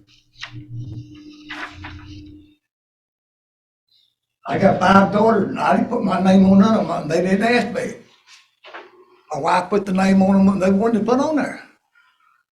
I wouldn't have no way of knowing. They didn't ask me without a daddy. You see what I'm saying? whenever Mr. Charlie Mite would leave, where was he going? You said he was gone for months He at a go with time. a fire bunch, came through the ditch, they called him Carnage. Is that what Kathy Rundle's mother did? Yes. When she came home 53, I didn't know her after 53. She lived that stage with us, I don't know, 6, 7, 8 months. So you don't know what your brother and Miss Rundle's mother were doing when they were gone with the fair? No, they weren't the fair. Some of her people on the ride or something that traveled. But you don't know if they were living together and he was Well, I know they raising lived together Kathy. when he brought her home. At least they sleeping together, I guess you call that living. Mom was doing all the cooking and feeding. To your knowledge, did Charlie Mite have any input on his obituary? Yeah, brother and sisters, niece and nephew. Yeah, but did Charlie put any of that information on there? Janie made the arrangement for it, I know. Yes, sir, that's not what I'm asking. They called Did me and asked me if I wanted to do it, and I told them I'll let Janie do it. Okay, yes, sir, but what I'm asking is, did Charlie have any input in it? No, he was dead at the time, so I don't see how he could. So he didn't fill out that paperwork No. saying he didn't? No. And it's your testimony here today that he never told you he had a daughter? Nope. Did he ever tell you he had a kid? No, not that much. Did he ever tell you he was looking for one of his children? No. You stand to gain extra money by testifying here today, don't you? Let's don't get any extra money, because you're gonna bring my sister in, she's spied, he told you. How did I know she's not splitting the money with that woman to claim she is? Sir, that's not what I asked. I said you stand It's gonna to, be money any way you go, there's money involved. you stand to inherit more money if Well, Catherine Hey, the Rundle. money ain't the issue. I promised my brother that I'd try to do it right. I feel like I'm interested in the whole family, not just myself. All I want things that's done right.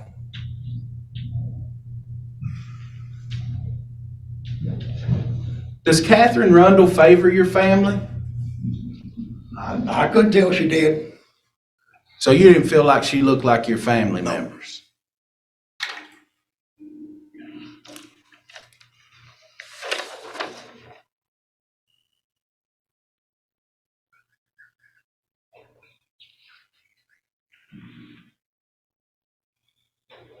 You said that you and your brother talked. How often did y'all talk? Well, we drank beer together and got drunk together, slept in the same little room, had three of a bed, but it was a small place. Okay. And you didn't have a big house, so you sat by the fire, you talked. Well, once he become an adult and you become an adult and you moved out, how often did y'all talk? Well, I came back home and talked pretty much. 4 years I was gone. Well, I lived in Michigan a while, and so I was off and on time I was 16 until I went in the Navy. All right, so he died in 2009. All right. Let's say for the 10 years prior to that, how often did y'all talk? Well, we quit talking, and you don't want probably a family history. Mom was about 87-year-old. Charlie worked a fire tire, and he came home for dinner. Mama was gone, didn't have his dinner, and he's gonna whip Mama. Well, Mama was telling Richard, and Richard told Mama, I don't want to hear about it. You can live with me, or you can live with Charlie. One of us is leaving. So, after that, we didn't talk. When was that? But that had to be about 80, 89, 88, 87. Mom was born in 2001. 1901. So you didn't talk to him for the last 20 years of his If life? I won't whip my mom, I ain't gonna have nothing to do with him no more. So you didn't talk to your brother for the last 20 years of his life? Well. Is that correct? Yeah, about the last 10, 12 years. Well, from 89 to 2009 is about 20 years. Well, whatever. Is that correct? I should have figured it out, yeah. All right, so from 79 to 89, how often did y'all talk before he? After I got married, didn't talk very little bit, because I had a wife, had families raised. When did you get married? 1964. 1964. And after that, you didn't talk to him very No. often. So wouldn't it be fair to say he might very well not talk to you about having a daughter Well, it could have been. if he wasn't talking to you? Well, he bound to talk to somebody about it, the word got to me. Why Mama would- never did talk about it neither. Why would a word got back to you? Well, Mama always talked about it. Mama didn't know she'd had a granddaughter. She'd have been doing something to help her. Did you and your mama, did you know did your mama know you and Charlie did not get along? Well, yeah, whole time we growed up, I reckon, because I'd get on to him because he wouldn't do the fair share of work. And Mom would take up for him. So wouldn't it be fair to say your mama wouldn't talk to you about Charlie? No, Mom talked to me. But she favored him. She was always wanting to do better. Yeah, Mama wanted Charlie to do better. I don't mind telling you. Did your mama ever go to get Charlie or find Charlie from the carnival? The only time she seen him, been gone a while, and real starved, dead, dirty, dad spared him, talked her coming back home. Was that when he was up in Illinois? Like I said, he'd go, stay gone, and they'd move around, so I didn't know what they're moving to. That bunch move every week.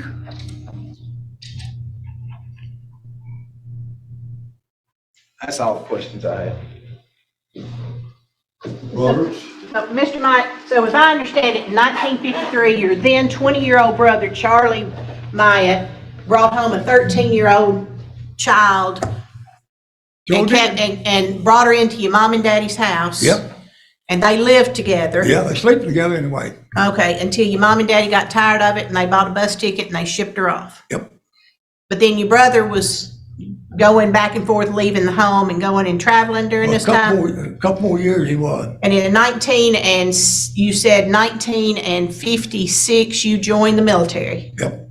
And you were gone for 4 years and you didn't come home until January. You don't know whether you got your discharge January 6th of 1960 or whether you got home January 6th of 1960. Well, I think the day I got discharged and I rode a bus home. Okay, so you would have It gotten might have been the 7th day and I got home. So this Beatrice Jean Harmon, who is the mother of Miss Kathy Rundle, you said she was the 13-year-old. When first met her, yes. Okay. But then this birth certificate that was registered in the state of Tennessee says that Beatrice Jean Harmon and Charlie Ray Myatt, a laborer in Dixon County, and she's a housewife in Dixon County, and that she lived at Box 206, Burns, Tennessee. Her date of birth is February 23rd of 1960. So within just less than a month after you got home, this baby was born. Yeah. And you're saying you have no clue about it? Well, she wasn't living at home. She wasn't there at the house I moved back into. Okay. Charlie was there, but she wasn't. But didn't you tell me, sir, that you could have fathered Kathy Rundle? Didn't you stand right there? I don't mind telling you, yes, everybody wanted to have sex with that 13-year-old girl. Well, again, so how old were you? You older than your brother Charlie? No, he's 5 years older than I am. He's 5 years older, I so. was going on, I'm 15, something like that, when she brought her home. He was 20. So again, I don't mean to air your family's dirty laundry as much as we have, but so that you and both Charlie were being serviced by this 13-year-old child he brought home? Yep. And then you stood right here in this court and told me that Charlie was sleeping with her. Yep. And that you were sleeping with her, No, I having didn't sex sleep with with her. her. You were having sex with Yeah. her. Excuse me. I was trying to use it in polite terms. You were having sex with her at 13 Yeah. in your mom and daddy's house. Well, Mom was working, Richard was working, Henry Ice Eagle, Daddy Gary Load of wood and barn. We had the free house most of the time. Okay. And this brother that you said you were going to make it done right, that wasn't Charlie, because you and Charlie didn't speak. Y'all were not on good terms for 20 plus years, Well, were that you? was later on in life, though. That was in the 80s. Well, you were Like talking that. about Rich. You were talking about Richard when you said you would make sure it was done right. You were Yeah. talking about your brother Richard. That's right. I try to get Richard's want somebody to take care of everything. He said, if they want to fight over it, let them fight over it. If you outlive me, you try to make sure it's done right, and that's Okay. all I'm doing. And that's what we've already established, and we've had numerous hearings about where you went and you took control, locked up the house. Well, that's another thing. Now, if we're gonna get into that, let me tell you really what What's the happened. relevance? Well, let's don't get into that. All right, There was a- we'll move on. There was a non-Irish sitting down in her to tell stories about me liquidating Richard's wealth, when she knows it wasn't right to take a non-Irish word. It's been messed up since day one. And Mr. Odell told me, you don't understand, I'm an executive, I can do what I want to, I can take and believe anybody I want to believe.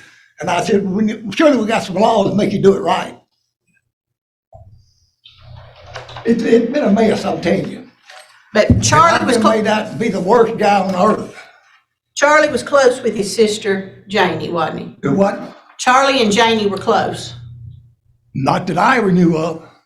Well, she took care of him in his dying years, Well, I got the call to do it first, and I give it to Janie. and you didn't want to do it. You told Janie to do it. Well, 'cause I'd waited on mama. And she might not know nothing about that. Okay. But she told you they living in Dixon. The address, you're telling me she living in Burns. I don't know what's going on. And that's exactly right. You don't, do you? No, I don't, 'cause You don't know whether Charlie fathered this child, no, this young I lady? don't know neither. Don't know a thing about it, do you? No. That's all. Thank you, sir. Ms. Franklin, you have questions?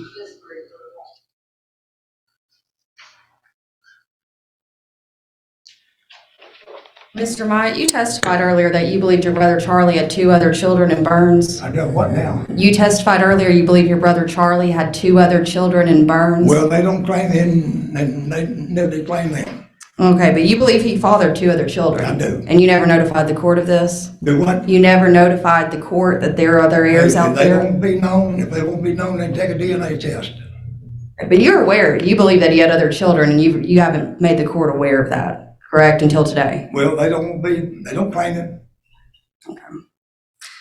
What are their names? What are their names? I ain't gonna say it in court. You have to answer the question. You have to answer the question. Well, maiden name or married name?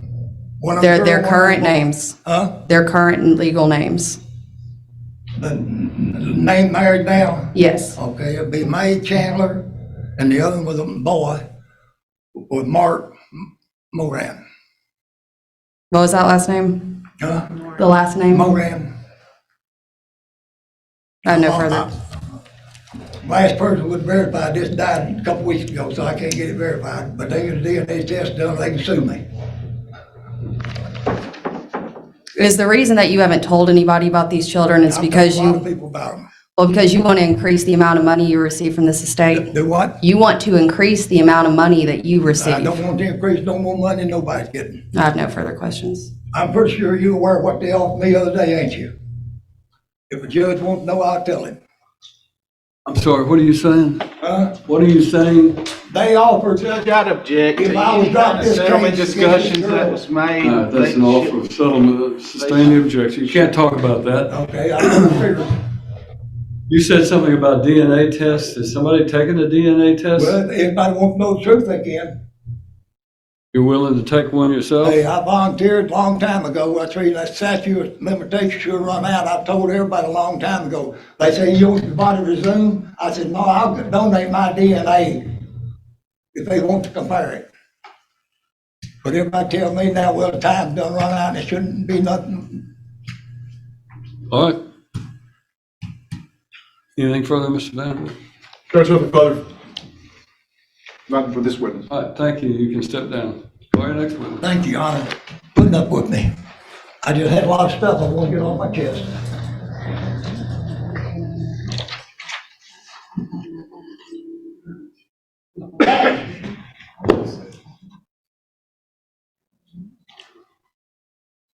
I might have done wrong, but I'm sorry that it.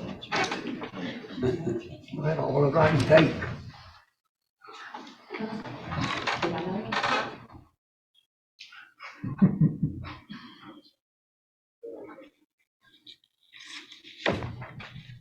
Initial this.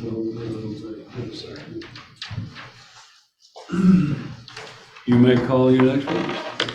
Thank you, Judge. We call Philip Estes.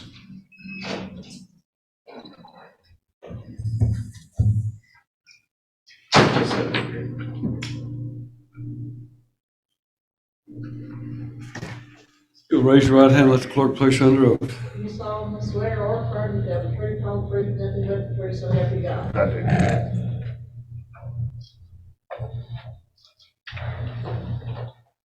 do. State your name. Philip Dean Estes. Mr. Estes, who is your parent that is related to Charlie Myatt? Kate Myatt Estes. Kate Myatt, that's your mother, That's my mother. and she is deceased. And sir, are you familiar with the family, the Yes. Myatt family? And have you ever known that Catherine Rundle Myatt was a member of the family? No.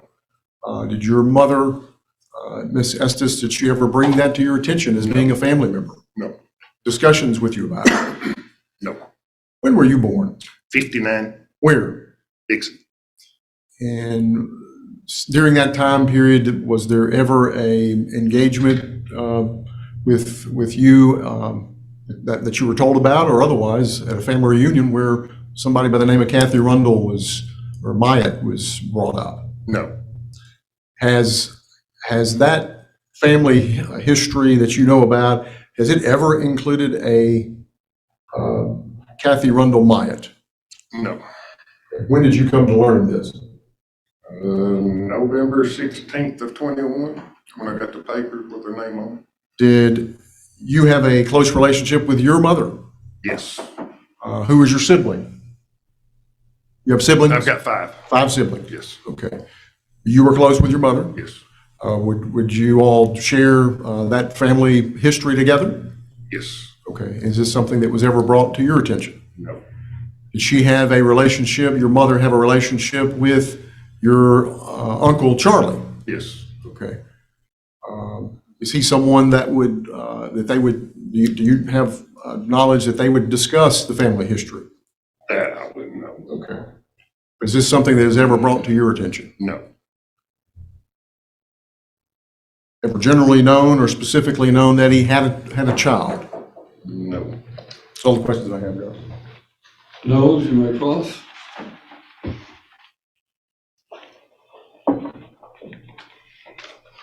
Would you state your name again? please? Philip Dean Estes. Mr. Estes, did you have a relationship with Charlie Myatt?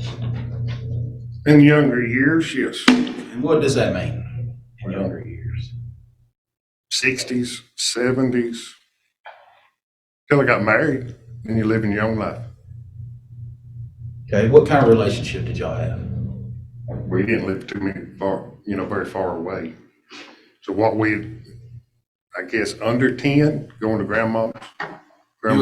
You was a child during that time. Right, and then teenager and other times, we'd run into him in town. Would he have ever, do you have any knowledge of why he would have ever talked to you about a child he had that he was looking for? Those days, our uncles would talk to us about a lot of things. Okay, do you know of any reason why he would talk to you as a kid about another kid he was Not as a looking for? kid, but as a teenager. Now, was Charlie gone a lot? Not in my childhood. I'm gonna guess you don't remember No, I remember 1960 through 1964. No, that I won't remember. You was 1 to 5 years Right. old, wasn't But you? in the late 60s, we used to see him over at the fire tower when our grandmother would take us over, or some of our uncles or aunts. There'd be a bunch of us cousins, and we'd go climb the fire tower and visit him. In the last 20 years before Charlie Myatt's death, how often did y'all speak? None. None. What about 30 years before his death? Did y'all speak? If we run into each other somewhere, yeah, we spoke. Say hi? Yeah. So, be fair I to mean, there say, was no ill feelings there. You just don't see that many whenever you're raising kids. You got your own family. yes, sir. No further questions. Roberts? Was there discussion with your Uncle Sam Myatt about these other two? What he believed was your uncle's kids that lived here in Dixon that would be Did you I ever? hear a lot of stuff and I don't pay no attention to it. Well, I just wondered, again, you talked about whether or not was it ever discussed that Charlie had kids? No. Including the ones that were, including the two that are well-known individuals here in Dixon? All my life, 3 of the uncles had no children, all of my life. Right. That was Edward, Richard, and Charlie. Right. There was never no children. And there wasn't any, If there's any unknown, I'm not gonna know it. well, but that's it, but it wasn't when you were talking, when we got teenagers, our uncles They talked to was you a our lot. uncles and we was teenage boys and out running around chasing women, what boys do and go at dances, whatever we did at 16, 17, 18. That's what There wasn't conversation about, No, that, you playing ball with one of my kids, or, no, there wasn't. No. that's all. Ms. Franklin, any questions? Redirect? Oh, Your Honor. Thank you, sir. You may stand down and have a seat in Thank the you. courtroom. All right, next witness. Call James Buchanan.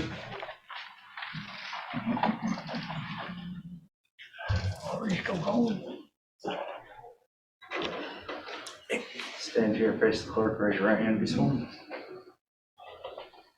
Do you solemnly swear or affirm to tell the truth, the whole truth, and nothing but the truth, so help you God? I do. You are James Buchanan? Yes. And who is your parent that's related to Charlie? Edith Myatt Buchanan. Okay. And has she passed away? Yes. And do you know the family history of your family, the Myatt family? A lot of it. Okay. I can't say I know it all. Sure. And to your knowledge, you've heard testimony from your cousin Philip that your uncles had no children. Is that what your understanding is? I never heard of it. Okay. Did you have a relationship with your mother that was close where you would talk about those things? Oh, yeah. And did your mother ever disclose to you that you have a cousin through your Uncle Charlie? No. Did they have a relationship, to your knowledge, Charlie and your mother? Yes, as far as I know. Okay. And was that family relations, would they have talked about that? I would have thought they would have. I mean, I wouldn't. She never mentioned anything about it. And When you were living, what year were you born? 53, And where were you born? Michigan. Okay. Did you move here at any point? We moved back in 59, I think it was. Okay. So you moved back in 59. You would have been how old? 7? 6. 6 years old. And do you remember that time period? Bits and pieces off and Okay. on, Okay. just. Growing up, have there ever been conversations with your uncle Charlie that he had a child? No, Any ever mention of it? not to me. We never discussed anything like that. Okay. Did you have a relationship where he would discuss things like that with you, personal things? I wouldn't say we had a relationship. We never talked anything like that. We talked just stuff in general. Ever disclosed to you throughout his lifetime that he had a child? No. Those are all the questions I have. Mr. Knowles, you have any questions? Briefly.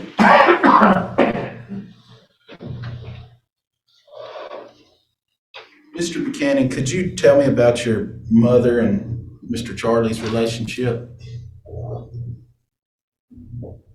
Brother-sister relationship. Did they talk often? I couldn't say how often they talked. I knew they talked. I couldn't say how often. Did he come over to your house? When I was a teenager or younger, oh yeah, I seen him some. How often is some? Well, like I say, when I was growing up, on Saturday night, a lot of times we'd all go to the square dances, and he was there. Like I said, we'd go on hay rides, and he'd be over at the fire tire, and stuff like that, when I seen him. Went camping once, he come and picked us up. How many times did you talk to him in the last 20 years of his life? I don't remember even talking to him, because I don't remember seeing him. Okay. What about the last 30 years of his life? Last time I remember exactly I might have talked to him was when grandmother passed. Okay. I can't remember exactly when that was. Of course, those times wouldn't have been in a setting where y'all would have ever discussed something like this. No. Sam Matt testified that the family address matched the one on Catherine Rundle's birth certificate, which listed Charlie Matt as her father. But despite admitting Charlie knew Catherine's mother and traveled with her for periods of time, Sam claimed Charlie never told the family he had a daughter. Other relatives also said they had never heard of Catherine until this court battle began.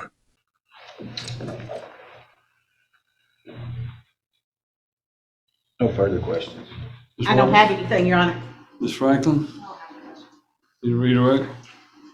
Just very briefly, the conversations that you had with your uncle, again, there was never a conversation about having a child. No. Any conversations with Janie about having a child?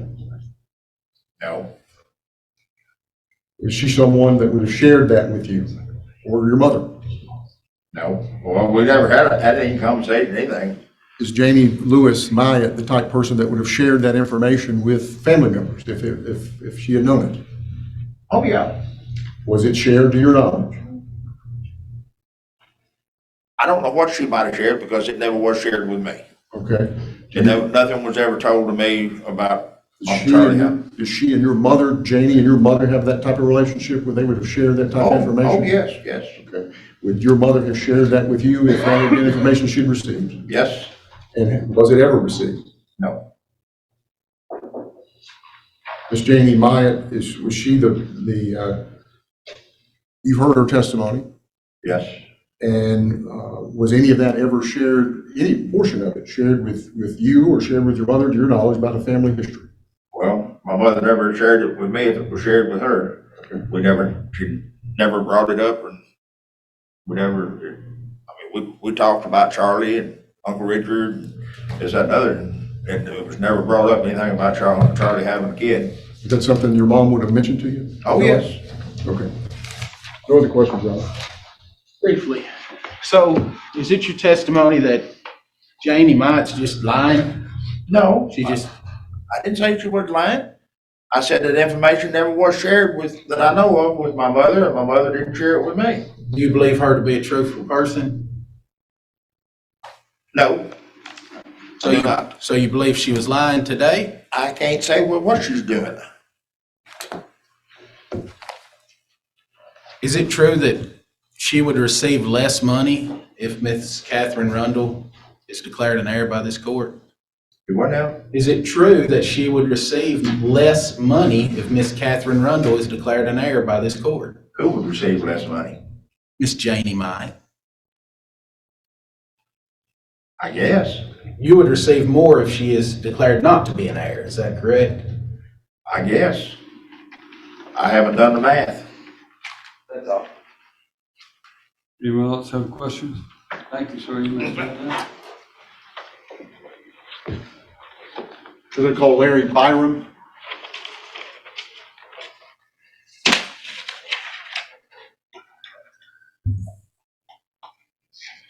Step over here, raise your right hand, face the microphone.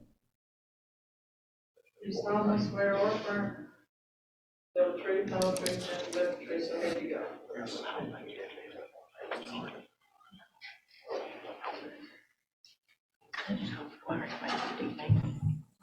Mr. Byram, state your name, full name. Larry Byram. And who's your parent that is related to Charlie Myatt? Elizabeth Myatt. Elizabeth Myatt. I'm sorry. She goes by Martha for a while and Elizabeth, but yeah, Martha Elizabeth. What was the relationship between your mother Elizabeth and Charlie? They have a good relationship? Yeah. And between your mother and Charlie, did you all talk about a family history? I mentioned any kids now. Okay. As far as your uncle Charlie, did he ever disclose to you that he had a child? No. To your knowledge, did your mother ever disclose to you that your Uncle Charlie had a child? No. Did they have the type of relationship where he would have shared that with her? I think it would. Okay. And in fact, your Aunt Janie Myatt, did she ever disclose anything like that to you? Did your mother and Janie Myatt, did they have the type of relationship where they would have the conversations about Charlie? They talked a lot, yeah. Great. You've heard the testimony of Miss Janie Myatt, and in fact,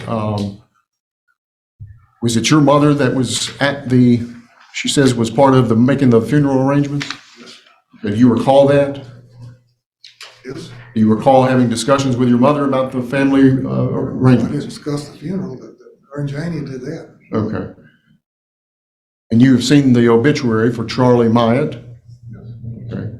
And is that your understanding of the family of Charlie Myatt? Yes. Did you ever know of during Charlie Myatt's lifetime of him having a child? No. When were you born? 53. Where were you living?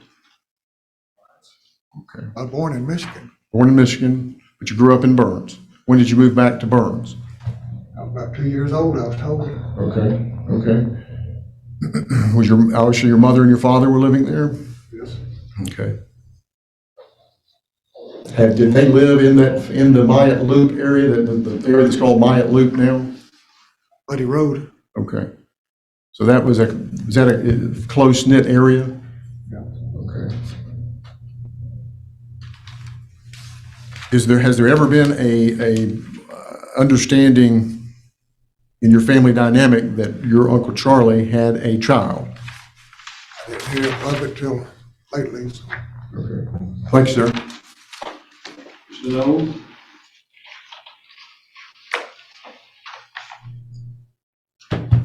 Mr. Byron, could you tell me about your relationship with Mr. Charlie Myatt?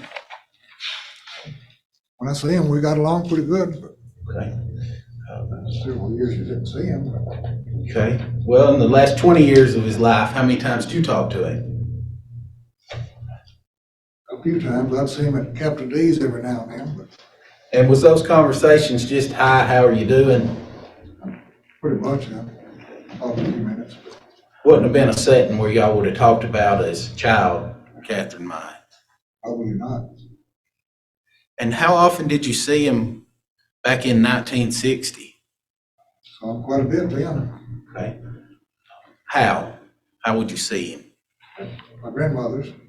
Okay. And how often was that? For a while, it was just about every weekend. Okay. And do you remember him being gone for long periods of time?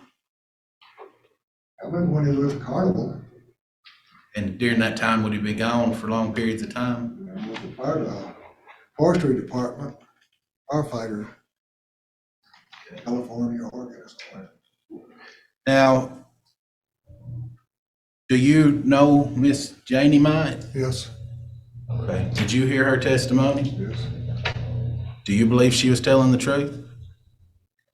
It sounds like she's telling the truth as far as she knows. That's, Do you know of any reason she has to lie?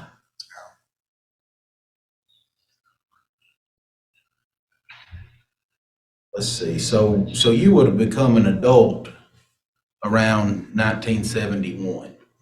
Yeah. Which would have been about 11 years after Kathy Rundle was born. And do you believe your uncle would have ever talked about this with you? it looked like he'd have talked to somebody. But you said you believe Miss Janie. He did talk to her about it though, didn't he? According to her, he did. Now, was it true that she cared for him before his death? Yes. Took care of him? Did Charlie have a good relationship with your mother? Yes. When did your mother pass, sir? 2019. 2019? How old was she at that time? 86. 86.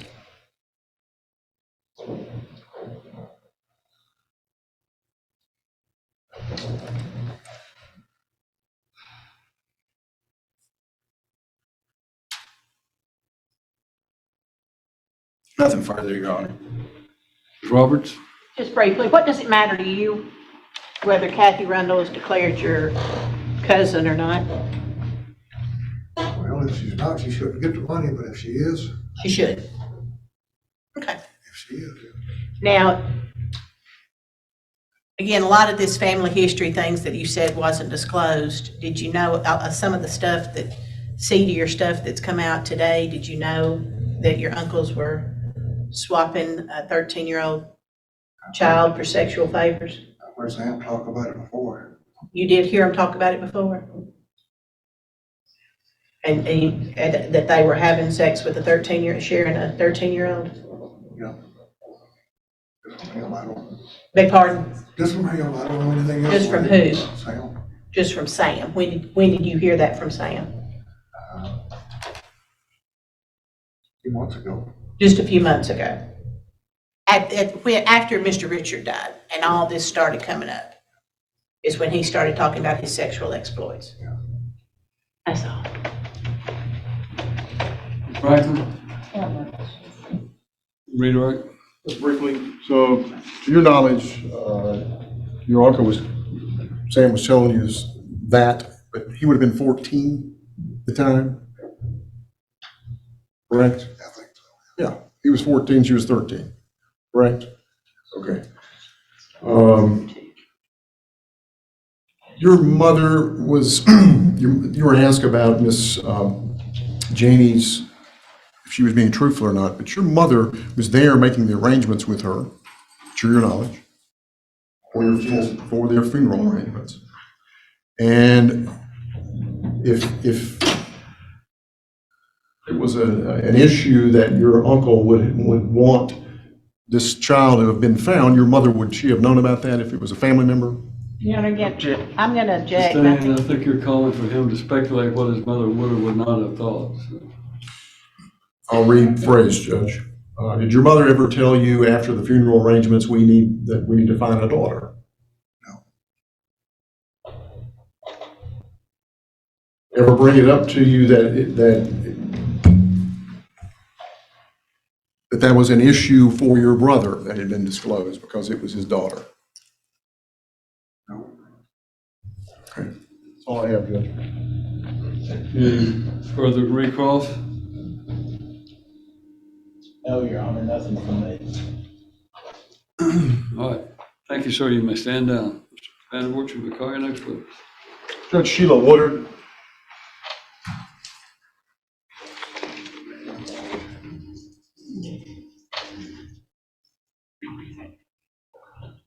Stand right here, turn to face the clerk, raise your right hand, repeat. You solemnly swear or affirm that the truth, all truth, and nothing but the truth, so help you God. Yes. You stay right here, try to speak directly to the mic. State your name for the court. Sheila Marie Buchanan Woodard. And who is your parent that is related to Charlie Myatt? Edith Myatt Buchanan. Edith Myatt Buchanan. And did you and your mother have a good relationship? Yeah, definitely. Okay. Did you live with your mother for quite a period of time other than your childhood? Yes. Okay. From when to when? From 93 to 2011 when she passed away. And from, what was the relationship between your mother and your Uncle Charlie? They have a close relationship or? Yeah, I mean, he didn't ever come down to the house, but yeah, I mean, I think I don't know if they ever talked that much on the phone either. Okay. How about her relationship with your aunt Janie Myatt? Yes. Janie used to call her all the time. Okay.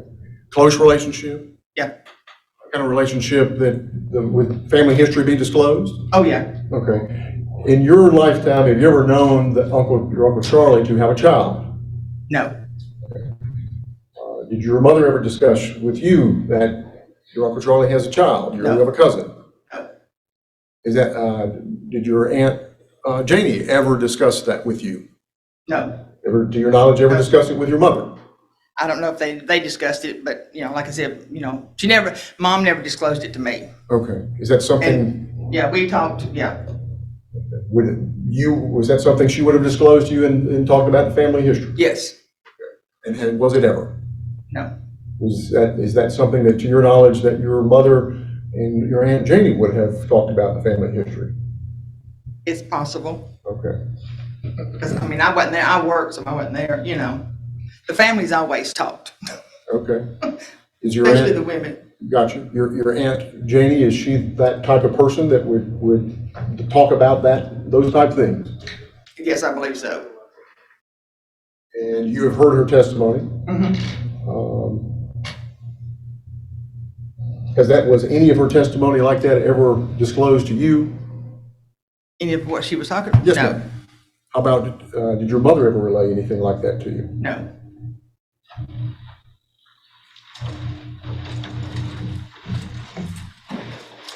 Those are all the questions I have. No, Ms. Woodard, is that correct? Ms. Woodard, what was your relationship with Charlie Mike like? Well, me being a female, it was nothing after we got, I got of age and moved out. You know, when we was kids, still at home, we'd go down to grandma's every week or every other weekend. So from the time you was 18 on, you didn't have any No. dealings with him or No. communications to amount to anything? Okay. When were you born? 1955, July 2nd.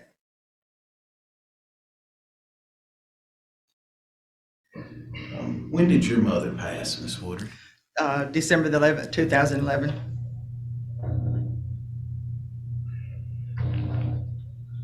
After Charlie passed, did you ever learn about Miss Catherine Rundle? No, sir. When did you first learn about her? And after my Uncle Richard passed away and the proceedings started, the first letters we got sent out about his estate, her name was listed and everybody was wondering who she was. So did your mother have a relationship with Eugene Mike? Yes. Okay, so to your knowledge, he never told her about these phone calls that happened in 2009? No.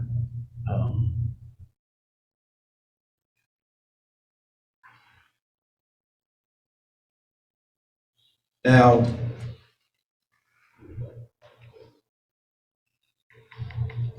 would this have been something you and Charlie Mike would have discussed? Him having a child? No. He was gone. I mean, he was with the Carney and he was gone even when we were kids. He was gone a lot, except for when he was working at the forestry. And that's what all of us kids used to laugh about. He was a Carney and he was gone. Sure, yeah. So you don't know if he was gone with Miss Kathy Rundle and her mother as a family? You don't know No. what was going on, do you? No. And I'm going to assume you don't remember 1960 when you were 5.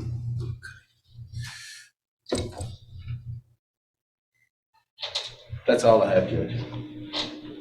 Roberts? It wasn't discussed about these other two potential children that Charlie fathered either, was it? No.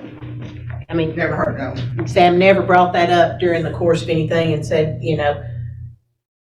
you know these two people that he said? Yes. Okay. I never would have thought, I didn't know it until. Yeah, until just now.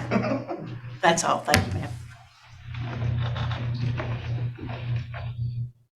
I took a test through Ancestry.com with one of those DNA tests. Found out I got relatives all over the world and everything. There's some of whom I've never met in my whole life. They're distant cousins. Have you taken any sort of test like that? No, I'm scared too.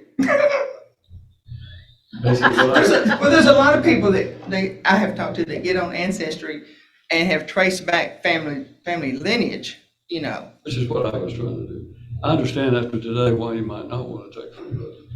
All right, thank you. Mr. Vandervoort, you may call your next witness. So that is our proof. No further witnesses. Any rebuttal proof by anyone? Ms. Roberts, do you have any other proof you wish to offer? Mr. Knowles is. I do not, Your Honor. Just tagging along, Judge. So, let me ask this question. Mr. Sam Mott says he'll take a DNA test. Why can't we do that? Never been offered in my estimation. Do what? It's never been offered. Judge, it has, not formally has it been offered, but the conversation that she said she overheard in the same breath, Mr. Mott said, well, I'll take a DNA test. So, but if the court orders that, that's what we'll do. We're ready and willing to do It that. just seems like to me, I mean, these are all good folks. I don't have a problem with them.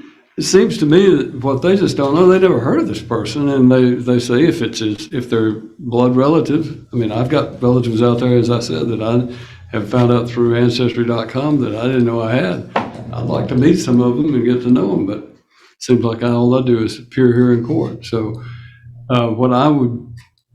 anybody have an objection to me ordering some sort of testing that would determine one way or the other about this issue? Well, I really do, because I've been volunteering this now for 3 years. So you'd be willing to take one of these things where you swab? I mean, why would they wait 3 years, all this argument going on, when they know when it first I can't started? answer that, Mr. Sam. I can only tell you that I'm trying to find a solution to your problem that's fair to everyone. And if this woman happens to be the daughter of your brother, by biologically proving that, would you be okay with that? Well, I would, but I'd rather see it abide by Tennessee law. Why did it take so long? Janie told you that the girl was living in Dixon, but she put down in Charlotte when the daughter was born, so living in Burns. Judge, may I have a chance to talk to Mr. Burns?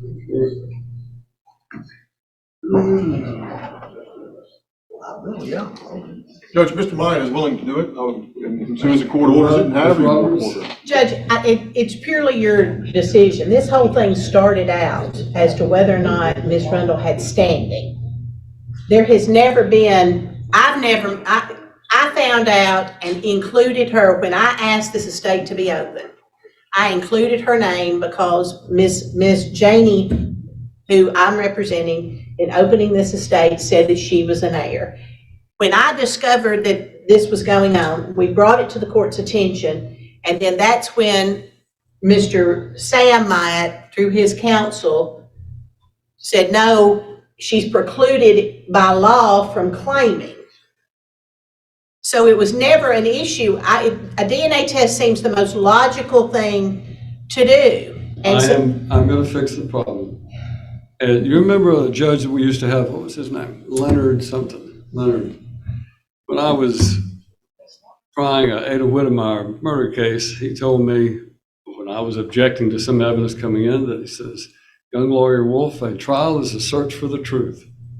I never really understood that at that point, but I do think that this is a case where the trial should be about what is the truth. I think that's what Mr. Sam wants. I think that's what all these family members want. I think that's what Miss Janie wants. I think that's what Miss Rundle wants. If Miss Rundle's not the biological child of Charlie, I think she'd like to know that so she can keep looking for her biological father.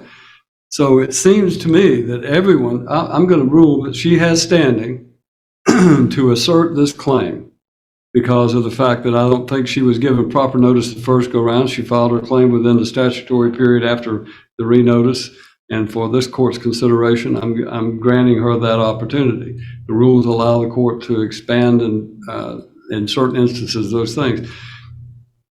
But let's figure out, and I want Mr. Vandervoort and Mr. Knowles and you and Ms. Franklin and anybody else who has a dog in this hunt to get together and determine a manner in which DNA testing can be done that would determine, a lot of times these cases, as you know, are that you've got a deceased individual and there's no way to test that without exhuming the body. But my understanding of DNA is that testing a brother, a close biological relative of a brother, or even a sister should, but the brother would certainly be almost exactly the same as having the same. It wouldn't be an identical, but it would be close enough that you can determine if she's excluded, then she's out. If she is included because of the familial relationship, then it substantiates the claim. And I think that satisfies all the folks on the other side of this situation. So this court is going to rule that she has standing to assert a claim, and that the parties will coordinate to determine if Mr. Sam Myatt says he will agree to a DNA testing, and now it doesn't require blood transfusion or anything like that. They swab the inside of your chicken. That's brachial swab test is what they. Buccal swab or something like that. But it is a test that they can take, and they can determine whether or not there is a familial relationship. So we're going to order that, and we'll reserve ruling on any of the other aspects of it until that time. Mr. Knowles looks like he wants to stand up, so. My DNA is on. Not you yet. Hold on. I'm not certain, but we will have to check. That may require female DNA May require female. to show the. You know what, do it all. Let's do Miss Janie, let's do Mr. Sam, and let's do your client. Let's do one of each, all three of them, and have them all compared. Anybody else that wants to submit a DNA, they can do that. All I'm looking for is to determine what scientifically can be proven from that. So we're going to reserve everything else in this case until such time as quickly as we can get these tests done. It ought not to be that difficult to get done. She's wherever she is in Oregon. She can she can go someplace, they can submit it, send it to the same lab, a certified, means, and have the testing all done at the same lab by having her DNA sample taken at a lab, having it transported to the lab where Mr. Sam Myatt and Miss Janie are going to have theirs done. You go from there, so. And I think that's that's it. At my position and what I understood is that Mr. Sam Myatt, through his counsel, were contesting that we didn't even have the right to ask for DNA testing because the statute had changed. And so now you're saying she does have standing and we can do the DNA testing and it will be accomplished. And then depending on the outcome, again, we're doing familial DNA. I think it really just boils down to, we all know that the significant results. If Ms. Rundle is found to be an heir, then she stands to inherit a couple of $100,000. If she is not an heir, then that is divided between the remaining heirs, and they each get about another $28,000. Mr. Myatt does not strike me as being in it for the money, and nor do I think Miss Jane was in it for the money. She just says what is right, and we're going to try to figure it out the way that everybody can be satisfied. I can't tell you, Mr. Sam, why it's taken 3 years to get to this point, but I can only tell you that now that we're here, let's fix it so that everybody knows. Mine done on 23rd and me and Ancestry.com. Both of them got my DNA. Well, you and I might be related. I'm on Ancestry.com. You and I might be related, so I don't know. So I don't know. Hey, you see on the news? I might have had some relatives who were carnival workers too. I think one of my relatives was a barker for the yak lady. So you see on the news where this morning a half sister's been sleeping with her half brother didn't know it. All right. We are going to, anybody else have anything else before we? Yes, Judge. I just want to point That out. was really a rhetorical question. Go ahead, Ms. Franklin. What? So it has come to the attention today. And you're gonna, if that microphone's on, you can use that microphone. Otherwise, We turned it off earlier, Judge. With there being potentially 2 more heirs that were testified to today, I believe I need to do some further investigation. In the partition action, I was appointed as the guardian ad litem both for Henry Eugene Myatt as well as any unknown heirs. And at that point in time and until today, no one knew that there could potentially be 2 more. you have leave to contact those individuals and find out if they want to assert a claim. My opinion is if they don't want to assert a claim for obvious reasons they may have, then they have waived any claim that they may have. So. Thank you, But I Judge. think that's something you need to explore is in that particular situation. Thank you. All right. Anybody else have anything else? No? All right. Judge, I'll The order is that all y'all will cooperate on how you're going to get this testing done, and then we'll reserve everything till that result is back. And that being our last case for the day, since our other case was continued, we stand adjourned. All right. The court questioned whether Charlie Matt had ever acknowledged a child, but multiple relatives testified that no conversations about a daughter were ever known within the family. Janie Matt's claims about contacting Catherine Rundle were challenged, with other witnesses saying they never heard any such information passed down. Sam Matt and others admitted they had limited or no contact with Charlie in his later years and said they had no knowledge of him having a child. One witness also stated that although family ties were close in earlier years, discussions about any daughter never occurred. After hearing all testimony, the judge ruled that Catherine Rundle could proceed as a potential heir and order DNA testing of multiple family members to determine biological relationship before making a final decision.